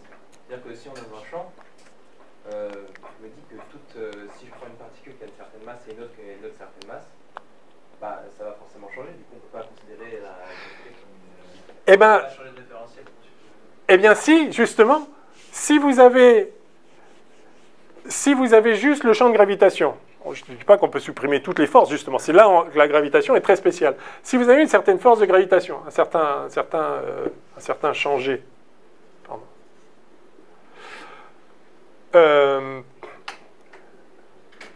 Si vous vous mettez dans ce qu'on appelle le référentiel en chute libre, c'est-à-dire le référentiel qui est accéléré lui-même avec l'accélération, pardon, là c'est la masse grave, l'accélération A qui vaut G, vous allez faire apparaître moins MA d'entraînement ici. Donc dans votre nouveau référentiel, donc ça c'est le référentiel R. Et puis vous prenez le référentiel R', accéléré par rapport à R avec l'accélération, donc A de R' par rapport à R, qui vaut justement G. Et bien maintenant, dans R', vous avez MA' qui vaut toutes les forces qu'il y avait avant. S'il n'y avait que la force de gravitation, il y avait juste la force de gravitation. Donc mg, G, moins M inertie, moins M inertie, puisque les forces d'inertie, c'est le M d'ici qui passe de l'autre côté. C'est la masse d'inertie. Moins M inertie fois votre accélération, c'est-à-dire G. Si MI égale MG, ceci est égal à 0. Quel que soit M. Quel que soit M. C'est-à-dire, alors c'est la fameuse expérience de l'ascenseur en chute libre, vous êtes dans un ascenseur en chute libre et vous apercevez qu'il n'y a plus de gravitation. C'est-à-dire que si je suis dans un ascenseur en chute libre, d'accord, j'ai plus rien qui me retient, et je lâche un corps, je lâche ce corps-là, si moi je suis en chute libre aussi, je le lâche, il reste là. D'accord? Et je le lance comme ça, et il continue tout droit ad vitam aeternam. Il n'y a plus de gravitation. J'ai complètement annulé la gravitation si je suis dans un ascenseur en chute libre. Je lâche un corps, il reste. Pourquoi? Parce qu'on tombe pareil. Vous allez me dire, ah oui, mais il tombe. Oui, mais moi aussi, je tombe. Par rapport à moi, il ne tombe pas. Et moi, par rapport à lui, on ne tombe pas. Il n'y a plus de gravitation. La gravitation, vous pouvez l'annuler universellement. Tous les corps, ensemble, voient la force de gravitation disparaître. Alors, attendez, il y avait derrière... Ouais. Celle-là? Là? Donc, dans le référentiel R, G, MA égale MG. D'accord, j'ai juste la gravitation. Dans le référentiel R', qui est avec une accélération uniforme égale à G, j'ai pas de rotation, donc j'ai pas de force de Coriolis, j'ai juste ça. J'ai donc la nouvelle loi, c'est MA' égale la force moins la force d'entraînement, c'est-à-dire M fois l'accélération d'entraînement. Oui, oui, oui. Référentiel R' accéléré par rapport à R avec l'accélération G. Ça veut dire qu'on pourrait remplacer la gravité par la même force qui nous pousse contre les Exactement, exactement. Donc, je réponds à ça parce qu'il y avait une autre question, je vais être sûr de pas... Allez-y, pour votre... En fait, là, on enlève la gravitation en se mettant dans un référentiel qui accélère de la même façon que la gravitation. Exactement. Pourquoi on ne peut pas faire ça avec les autres forces? Eh bien, parce que, prenons le cas de la force électrique, F égale QE. En plus, elle a la même forme, Q1, Q2 sur 4 pi epsilon 0, R2, etc. Donc là, effectivement, vous pouvez annuler la force électrostatique, celle-là, en vous mettant... Donc vous avez MA égale QE. Et donc si vous passez dans un référentiel R', vous allez avoir MA égale QE moins M, inertiel, mais peu importe justement, hein, moins MI fois l'accélération d'entraînement. D'accord ? Si vous choisissez bien l'accélération d'entraînement, vous avez raison, vous pouvez éliminer ça, il suffit de prendre AE qui vaut QE sur MI. Vous pouvez annuler la force électrostatique. Oui, pour les charges Q. Pour un corps sans charge, lui, il va voir apparaître une force. Pour un corps de charge Q' différente de Q, ça ne va pas l'annuler. Ce truc-là va être égal à 0 que pour les charges Q spécifiques. Vous ne pouvez pas annuler universellement les forces électrostatiques si vous avez un autre corps qui a une charge Q, un nouveau Q'. Si vous annulez celle-là, vous n'avez pas annulé celle-là. Ah, parce que Q et M s'annulent pas, alors que M et M s'annulent. Eh oui, parce que c'est le même M. Oui. Là aussi, ça annule pour les masses M, pas pour les masses M. Et si, parce que vous avez... Ça, c'est vrai pour chaque corps que Mg égale Mi. Donc vous avez Ma qui vaut 0. Alors, un autre corps aura M'1 égale 0, mais ce sera 0. Son accélération sera nulle. Tous les corps auront une accélération nulle, c'est-à-dire seront en mouvement rectiligne uniforme. Ils sont en mouvement... Dans le référentiel en chute libre, tous les corps sont en mouvement rectiligne uniforme. C'est-à-dire s'ils sont au repos au début, ils restent au repos. Si je lâche un corps dans l'ascenseur en chute libre, il reste là. Je le lâche au repos, là. Si je le lâche par là, il a une certaine vitesse, il va la garder ad vitam aeternam. J'annule la force de gravitation. La force de gravitation peut être annulée par une force d'inertie. En fait, est-ce que ce ne serait pas une force d'inertie, en fait? Donc, en fait, ce n'est pas une force. C'est un truc, c'est juste que je n'ai pas choisi le bon référentiel. Et en plus, je sais comment choisir le bon référentiel. Il suffit que je lâche. Enfin, je tombe en chute libre. C'est-à-dire que là, j'ai l'impression de sentir la gravitation qui me pousse vers le bas. Non! Si vous retirez le sol, je ne sens plus de force de gravitation. Ce qui se passe, c'est que je sens le sol qui m'accélère vers le haut. Et donc, vous disiez, effectivement, enfin, vous êtes dans le métro, et puis ou dans le bus, je ne sais pas, vous êtes dans le métro, vous avez un virage à gauche. Et là, vous vous dites, ah ben, je la sens quand même, la force d'inertie, elle est réelle, la force d'inertie, je la sens, je suis projeté contre la portière, par exemple. Mais pas du tout. Vous ne sentez pas la force d'inertie. Elle n'existe pas, la force d'inertie. Vous sentez la portière qui vous pousse. S'il n'y a pas la portière, vous continuez tout droit. Il n'y a pas de force d'inertie. Évidemment, si vous mettez un corps qui, lui, accélère par là, parce que les rails tournent, et donc si vous mettez un corps qui accélère par là et qui vous pousse, bah oui, du coup, vous sentez cette force. Mais c'est lui qui vous pousse. Il n'y a pas de force d'inertie. Enfin, il y en a une si vous cherchez à décrire les choses au sein d'un référentiel qui est accéléré. OK. Mais de la même façon, la gravitation, il n'y a pas de gravitation. Vous retirez le sol et c'est fini, il n'y a plus de gravitation. Donc, vous ressentez la gravitation parce que vous insistez pour vous mettre dans un référentiel qui vous pousse, qui vous accélère par rapport à ce que serait le référentiel naturel, en fait. Celui où, justement, il n'y a pas de gravitation. Ouais. Il y a des cas qu'on ne peut pas expliquer par ça, parce que le champ gravitationnel, il est sensible à la masse. Le champ gravitationnel, il dépend de la masse. Mais du coup, par exemple, si on considère un photon qui est de masse nulle, si on remplace ça dans les équations, on trouve 0, et pourtant le photon, il est quand même léger. Qu'est-ce que vous voulez dire? Enfin, si on prend par exemple dans la force Gm1m2 sur R2, ouais, et qu'on met un photon par exemple, ouais, F égale 0, donc le photon il est quand même censé... Alors, pour le photon, d'abord, première chose, en physique newtonienne, un photon, ça n'existe pas, puisque ça ne... Enfin, il se trouve que lui, il pensait que la lumière était un grain, mais si, disons, un corps de masse nulle n'existe pas, parce qu'effectivement, ma égale F, si vous avez un corps de masse nulle, vous pouvez mettre la force que vous voulez, ça ne fait aucune accélération. Et donc le photon va toujours tout droit. Ça, c'est la version newtonienne. Maintenant, effectivement, le cas de la gravitation est spécial, parce que si vous avez ici mg, donc normalement c'est pareil, de toute façon, enfin, m égale 0, il n'y a pas d'accélération. Pardon, excusez-moi. J'ai dit il n'y a pas d'accélération, je veux dire, l'accélération peut être ce que vous voulez. Oui, enfin c'est ça, en fait c'est pas défini. Ma égale F,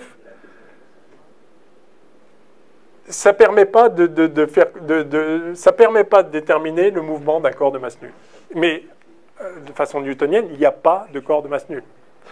Maintenant, effectivement, on peut se dire, ça c'est vrai pour toutes les masses, je passe à la limite, je passe à la limite, et donc j'en déduis le mouvement d'un corps de masse nulle. Mais parce que la physique, elle est ce qu'elle est.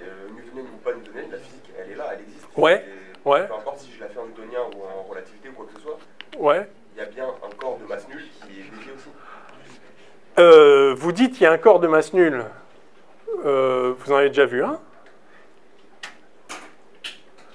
Parce que c'est ça le truc. Le truc, c'est que pour autant qu'on sache, il n'existe pas de corps de masse nulle. Ça n'a pas le moindre sens, puisqu'un corps de masse nulle ne pourrait subir aucune force, etc. Alors, sauf que, alors effectivement, vous allez me dire, oui, mais les photons ont de masse nulle. Ouais, alors les photons, c'est de la physique quantique, et c'est pas une particule, c'est une manifestation d'un champ quantique, etc. Donc on sort, mais bien sûr, néanmoins, c'est vrai, ce qu'apporte la relativité restreinte, c'est la possibilité d'avoir un corps de masse nulle malgré tout, parce que effectivement, je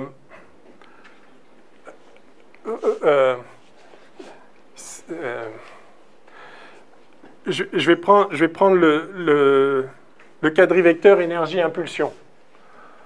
Donc, c'est quoi le quadrivecteur énergie-impulsion?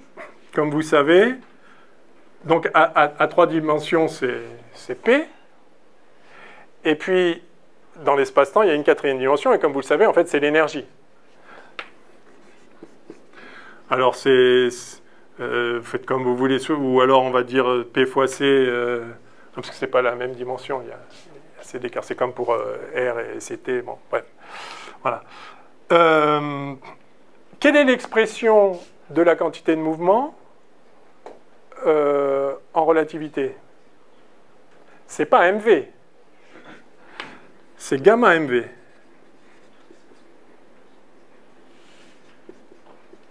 En fait,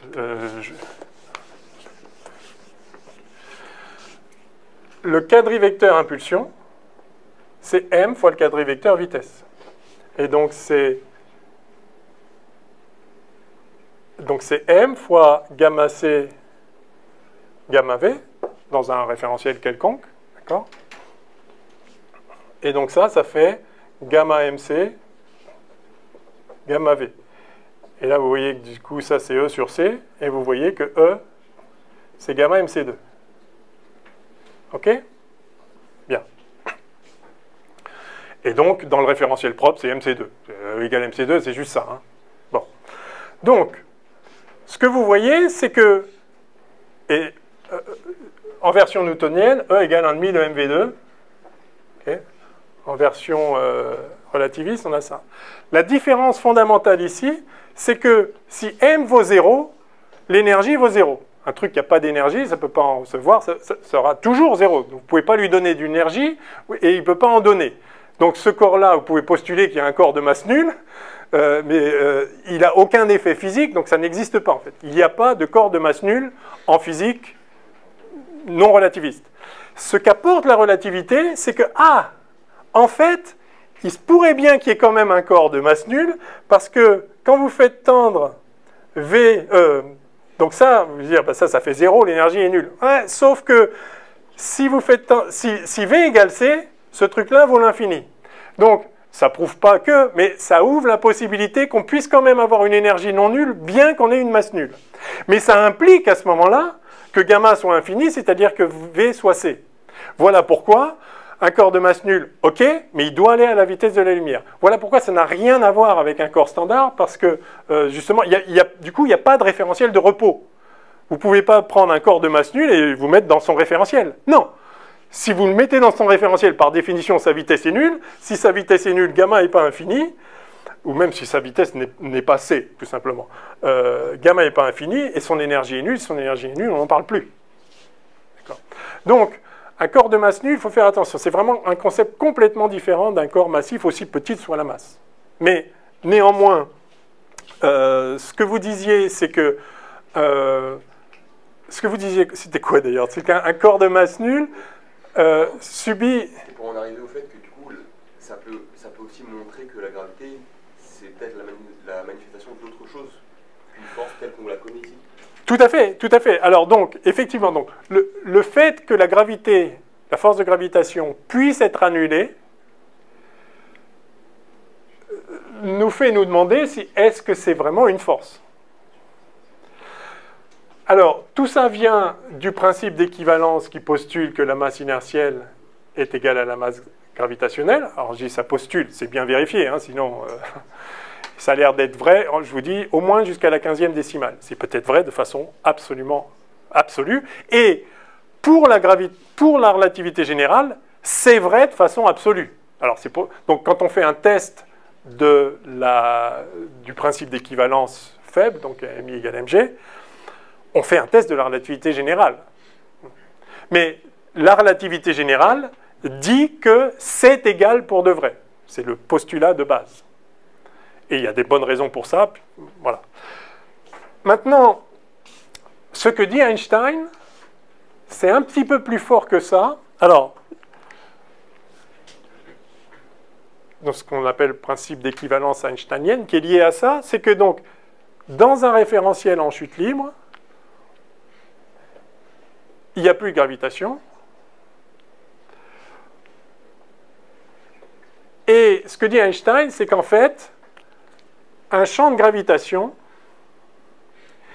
est indistinguable d'un mouvement accéléré sans gravitation. C'est-à-dire que la gravitation peut entièrement être simulée par un changement de référentiel. Elle peut être simulée, donc elle peut être annulée par un champ de référentiel. Je me mets dans le référentiel en chute libre et ça y est, il n'y a plus de gravitation. Inversement, je peux simuler un champ de gravitation.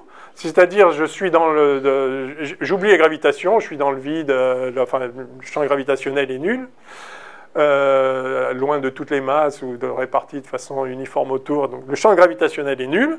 Je peux créer un champ de gravitation en me mettant dans un truc accéléré. Je me mets dans une fusée qui accélère avec, avec une accélération A par là, je sens un champ gravitationnel A dans l'autre sens.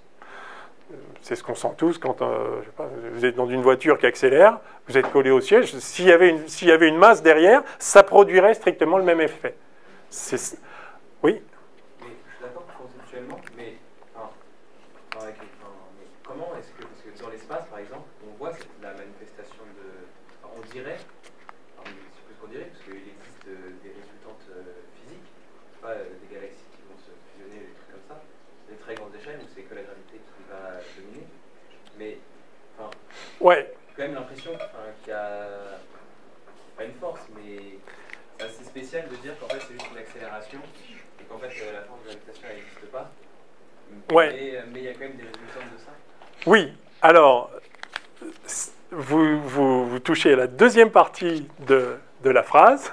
C'est qu'on peut annuler un champ gravitationnel en se mettant dans le bon référentiel.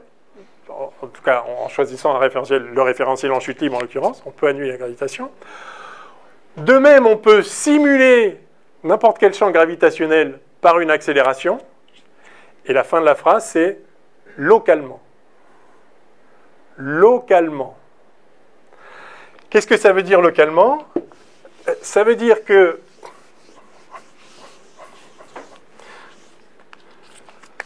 si vous avez la Terre, et vous avez un champ gravitationnel ici, vous pouvez l'annuler en vous mettant dans le référentiel, vous mettez, si ça c'est un ascenseur, vous mettez dans le référentiel de l'ascenseur il n'y a plus de force de gravitation. Ouais.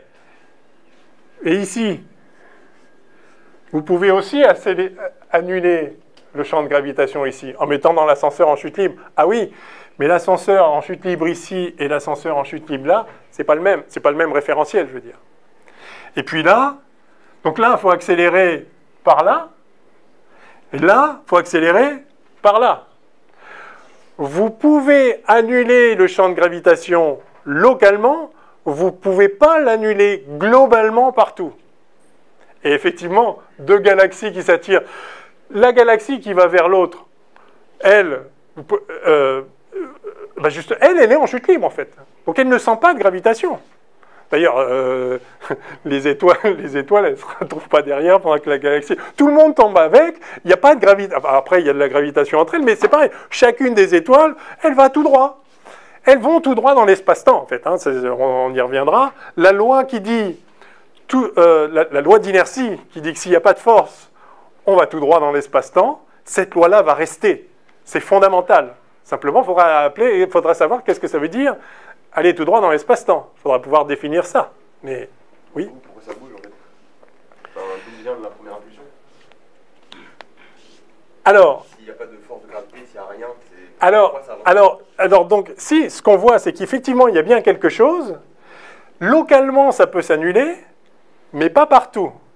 Et donc, en fait, la vraie gravitation, c'est pas le jet que je sens là.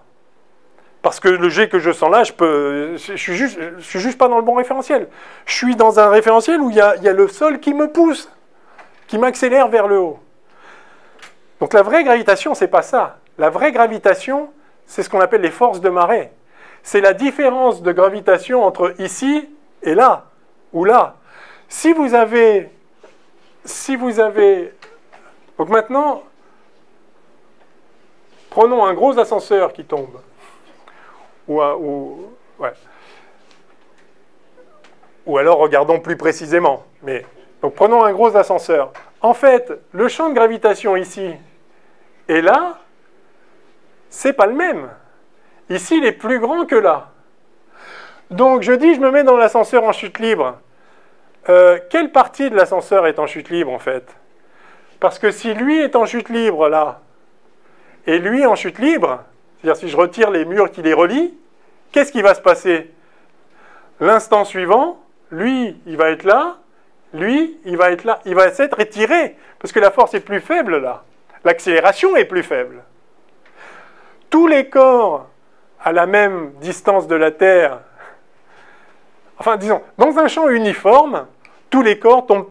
Voilà, on va le dire comme ça. Un champ uniforme peut être complètement annulé. Il suffit de se mettre dans un référentiel accéléré, tel que le A soit égal au G uniforme du champ gravitationnel. Mais un champ non uniforme n'est pas annulable, parce qu'il faudrait différentes accélérations à différents endroits. C'est la même chose. Donc, en réalité, c'est ce qu'on appelle les forces de marée, c'est ça qui crée les marées. C'est-à-dire, vous avez la Lune là qui attire l'eau ici, plus qu'elle ne l'attire ici. D'accord?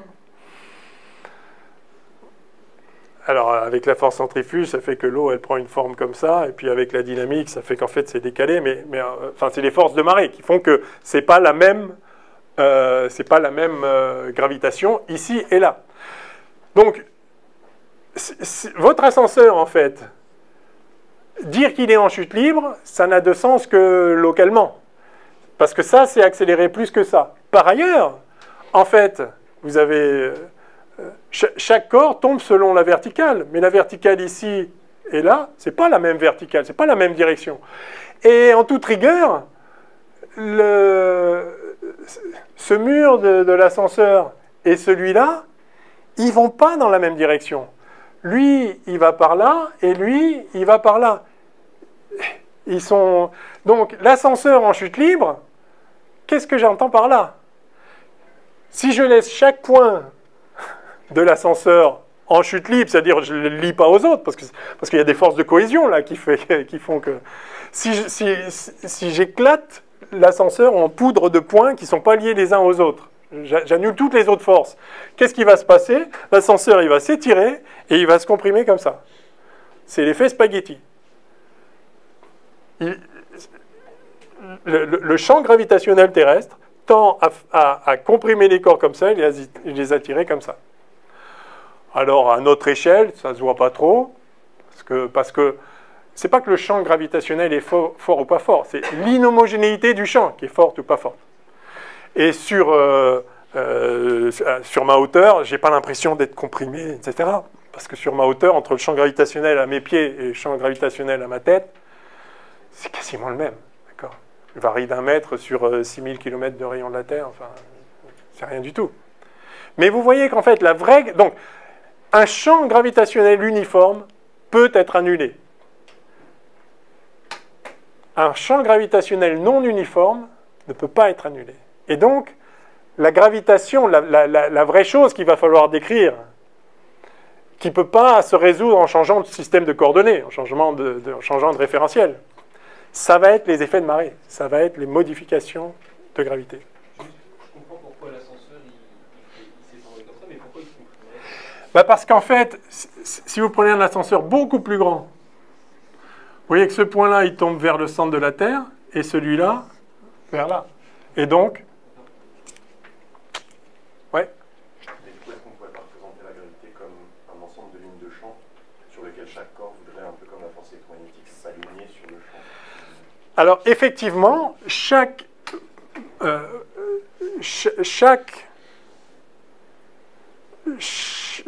point matériel, on va dire, pour chaque point matériel, la gravitation ne veut rien dire. Il n'y a pas de gravitation. Ça peut être annulé, en fait. Voilà. Donc, localement, c'est ça le principe d'équivalence d'Einstein, c'est dire que, localement, aucune expérience de physique ne peut trancher entre il y a un champ de gravitation ou je suis dans un référentiel accéléré. L'un est exactement équivalent à l'autre, c'est le principe d'équivalence, mais localement, aucune expérience de physique ne peut trancher entre l'accélération et un champ gravitationnel. Juste une seconde. Alors, ça, c'est ce qu'on appelle le principe d'équivalence fort. Ce que dit Einstein, c'est qu'aucune expérience non gravitationnelle, donc on distingue, après c'est du langage, mais aucune expérience non gravitationnelle ne permet de distinguer entre une accélération et un champ gravitationnel. Toujours localement, bien sûr. Le principe d'équivalence fort, ce serait aucune expérience de physique, y compris gravitationnelle, c'est-à-dire y compris en regardant comment les corps s'attirent l'un l'autre, l'expérience de Cavendish, etc. Voilà. C'est un peu des détails, mais oui. Ah, puis, pardon, il y avait une... Oui, dites. C'est quoi l'échelle du localement? Alors, l'échelle du localement est définie justement par le gradient de champ magnétique, de champ gravitationnel, enfin l'échelle de variation. Donc si vous êtes sur une échelle petite devant l'échelle de variation du champ gravitationnel, vous pouvez. Mais ça reste ok petite, mais donc c'est pas vraiment vrai. Non. Donc la définition du localement, c'est à l'échelle infinitésimale, c'est-à-dire la dérivée. En fait, ça veut dire que vous pouvez vous mettre dans un référentiel tel que l'espace-temps de ce référentiel, c'est l'espace-temps de Minkowski, donc plat, etc. On verra ce que ça veut dire. C'est-à-dire que localement, la métrique, je vais la noter G mu nu comme on le note toujours, peut s'écrire, donc la matrice métrique. Il existe un système de coordonnées tel que la métrique peut s'écrire -1, 1, 1, 1, et des zéros partout, et rien d'autre. Donc, techniquement, enfin, rigoureusement, c'est ça que ça veut dire. Localement, vous pouvez rendre la métrique exactement celle de Minkowski, donc annulant le champ gravitationnel. Il y avait une autre question, c'était vous? Oui. On ne pourra jamais contredire le principe, parce que si on trouve que ça diffère à la 20e décimale, on va juste dire que l'expérience n'était pas assez locale.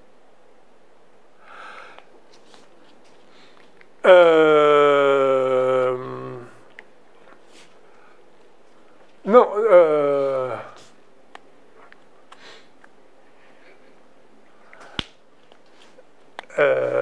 Attendez.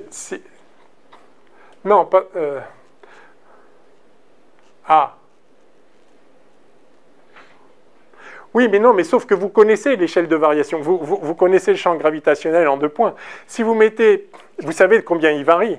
Si vous mettez un corps d'une certaine masse et un corps d'une autre masse infiniment voisins et que vous voyez qu'ils ne tombent pas de la même façon, effectivement, vous pouvez invoquer le fait qu'ils ne sont pas exactement au même point. Oui, mais vous savez de combien ils ne sont pas au même point et vous saviez de combien varie le champ gravitationnel. Et donc, si l'écart est plus grand que l'inhomogénéité du champ gravitationnel que vous connaissez, à ce moment-là, vous allez briser le... Vous allez démontrer que le principe d'équivalence n'est pas juste. Non, les expériences de test du principe d'équivalence sont subtiles, c'est très dur à réaliser, mais c'est des vraies expériences qui testent la chose. Alors, il y a d'autres conséquences. Je sais, quelle heure est-il? Est-ce qu'il faut peut-être qu'on... Ouais. C'est une force quand c'est pas uniforme pour la gravitation. Oui, alors, c'est une force quand même, mais elle est annulable. Donc, en fait, c'est une force comme une force d'inertie est une force. Ça dépend. Mais effectivement, il y a... Oui, de ce point de... localement, ce n'est pas une force, puisqu'elle est annulable par un changement de référentiel. Et encore une fois, elle est annulable universellement, pour tous les corps. Donc c'est juste que vous pouvez choisir un système de coordonnées, parce que, encore une fois, l'espace-temps, il est ce qu'il est, et vous mettez les coordonnées que vous voulez. Si vous pouvez choisir un système de coordonnées où il n'y a pas de force, c'est qu'il n'y a pas de force. Après, vous pouvez dire, oui, mais si je prends tel autre système, il y a une force. Oui, ok, d'accord, mais alors, je peux vous inventer toutes les forces que vous voulez en prenant un système de coordonnées bizarre qui va faire apparaître une force d'inertie. Donc, effectivement. Alors ça, c'est important parce que du coup, néanmoins, pour chaque particule, enfin pour chaque point matériel localisé quelque part, lui, dans le bon système de coordonnées, il ne subit pas de force, et donc, il va en ligne droite, dans l'espace-temps. Et donc, puisque c'est ça la loi d'inertie, c'est que si vous subissez aucune force, vous avez une vitesse uniforme. Ça veut dire que vous avez un mouvement rectiligne uniforme transposé dans l'espace-temps, ça veut dire vous allez tout droit dans l'espace-temps. Donc, la conclusion de tout ça, c'est que un corps en chute libre va tout droit dans l'espace-temps, et 2 corps en chute libre voisins vont tout droit dans l'espace-temps, mais justement, s'il y a un champ inhomogène, en fait, ils se rapprochent quand même. Mais comment on peut aller tout droit sur des... Alors, mettons qu'ils démarrent parallèlement. Ils démarrent parallèlement, et ils vont tout droit, et quand même, ils se rapprochent. D'où l'idée de la courbure. D'où l'idée que cette histoire de gravitation, l'inhomogénéité de la gravitation, les forces de marée, en fait, peuvent être interprétées géométriquement parce qu'on connaît des parallèles qui se rapprochent.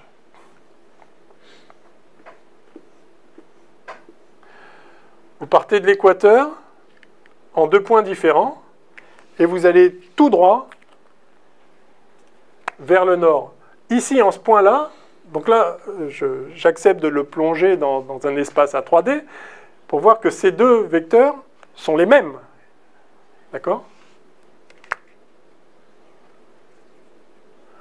Voilà des tas de droites qui démarrent pareil. Enfin, je vais prendre ces 2-là. Et vous allez tout droit, mais tout droit au sens maintenant de la géométrie locale de la sphère. Je fais appel à votre intuition géométrique, on formalisera tout ça. Et vous voyez que ces 2 droites se rapprochent alors qu'elles étaient parallèles et que vous allez tout droit. Et ça, c'est une force de gravitation, ça, en fait. Elles se rapprochent. D'où l'idée, donc, qu'effectivement, les forces de marée, la gravitation différentielle, la gravitation non annulable, pourrait être décrite géométriquement. Vous pouvez continuer à dire qu'un corps libre va tout droit dans l'espace, et ça permet quand même de simuler de la gravitation. Parce qu'en fait, je comprends Ouais, Ouais. quand vous dites que le fait de se déplacer en ligne droite, là, selon une longitude sur la Terre, c'est de la gravitation, mais c'est pas... Non, je dis que... Oui, non, mais en plus là, c'est deux dimensions spatiales, il faudrait ce serait la dimension temporelle là, qui serait dans ce sens-là. Et que, donc, non, ce que je dis, c'est que si on s'accroche au principe d'équivalence, on voit que la gravitation n'existe pas localement. Disons, elle peut être annulée par un bon choix de système de coordonnées. Donc, de bons référentiels, si vous voulez, c'est pareil. Voilà, elle peut être annulée. Par conséquent, la loi d'inertie doit s'appliquer. S'il n'y a pas de gravitation, je vais tout droit. Mais pourtant, effectivement, à cause des inhomogénéités, il y a quand même une attraction gravitationnelle. C'est-à-dire que les corps s'attirent l'un l'autre, c'est-à-dire qu'ils se rapprochent l'un de l'autre au cours du temps. Évidemment, à un instant donné, ils sont là où ils sont. Au cours du temps, ils se rapprochent. Et donc, comment on peut aller à la fois tout droit, en démarrant parallèlement, et se rapprocher? Ben, en fait, on peut. Et on a l'habitude de ça. C'est la géométrie courbe. D'où l'idée qu'on va pouvoir traiter... En tout cas, on peut se dire, peut-être qu'il va être possible de traiter la gravitation en se mettant dans un espace-temps qui n'aurait pas la géométrie minkowskienne rigide, partout la même, etc., mais courbe. Oui? Là, sur la cognitive masse, c'est qu'on dit que les trajectoires sont parallèles, alors que ce qui est parallèle, c'est... Alors, c'est la vitesse. Oui, c'est parallèle, mais... la vitesse locale, à cet endroit-là, quand elles partent, la vitesse est dans la même direction. Donc, elles vont dans la même direction. Elles vont tout droit, et pourtant, elles se rapprochent. C'est parce que chaque courbure peut être localement associée à un plan qui peut être parallèle. Enfin, c'est là, on parle d'une notion qui est locale et on l'associe à quelque chose de global. C'est pas un peu rapide comme... Non, mais justement, ce que montre cet exemple-là, c'est qu'il est effectivement possible, dans une certaine géométrie, qui n'est pas compliquée, ici qui est la sphère, il est parfaitement possible d'avoir deux corps qui ont des vitesses parallèles, qui vont tout droit, qui ont des vitesses parallèles à un certain instant, hein, qui vont tout droit, et qui néanmoins se rapprochent.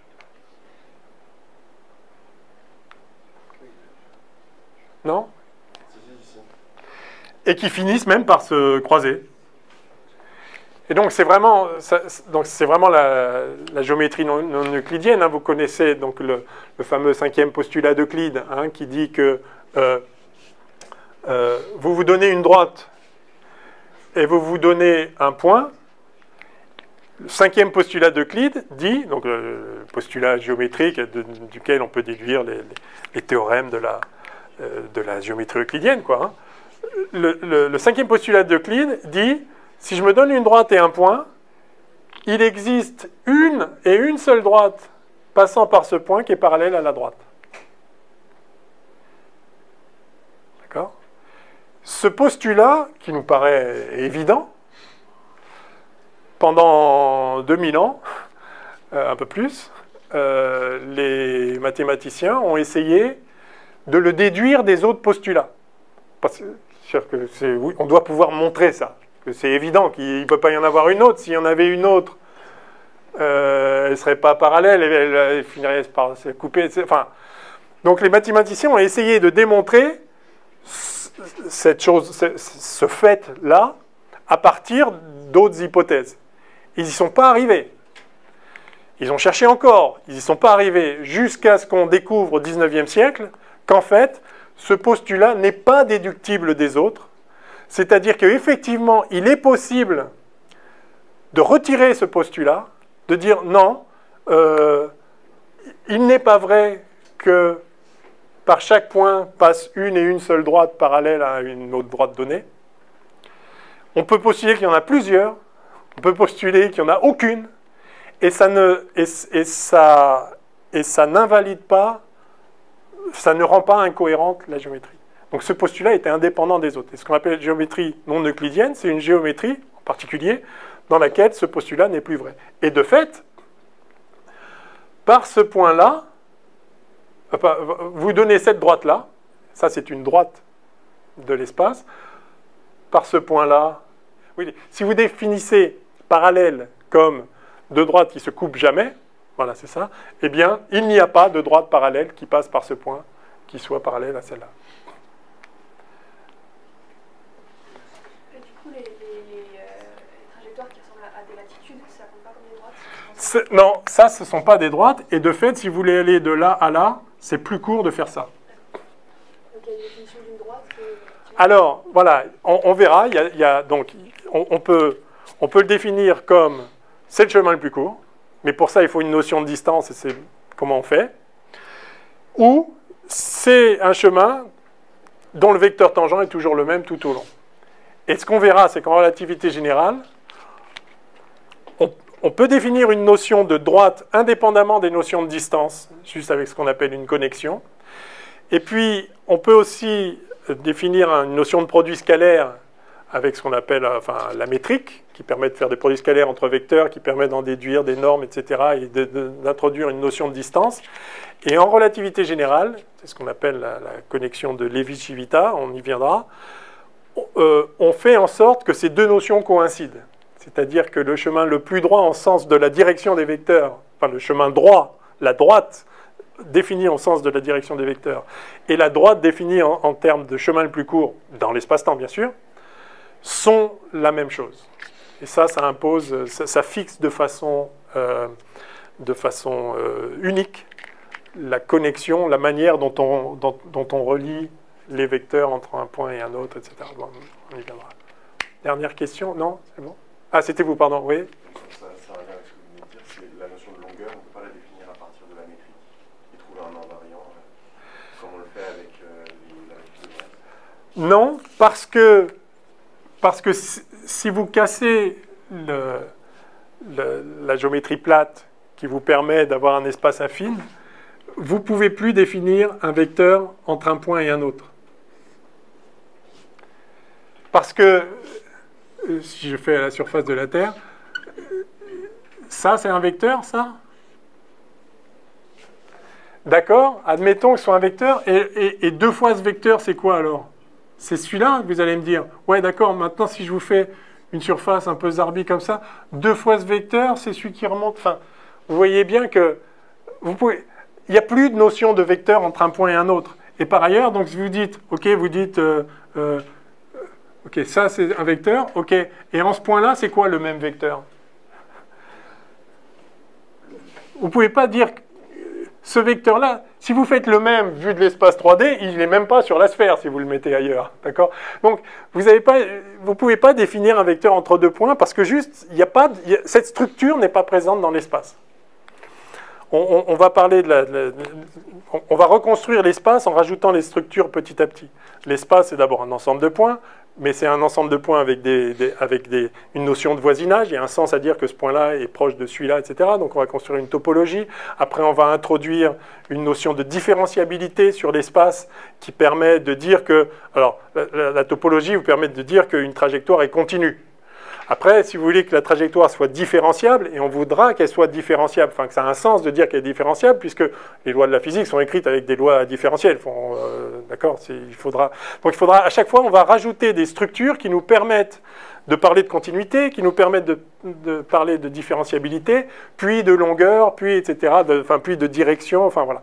Petit à petit, on va reconstruire à partir du minimum les notions géométriques qui permettent de transposer, de réécrire la physique dans un cadre où on ne suppose plus que l'espace a une structure rigide, affine, euclidienne pour l'espace ou minkowskienne pour l'espace-temps. Et ce ne sera pas plus compliqué que ça. On va juste réécrire proprement. On va arrêter de supposer des tas de choses qu'on entend spontanément quand on pense à la géométrie. Donc il faut déconstruire un peu, mais bon, ça ne pose pas de problème. On fait une pause ou... Ouais, allez, une petite pause rapide.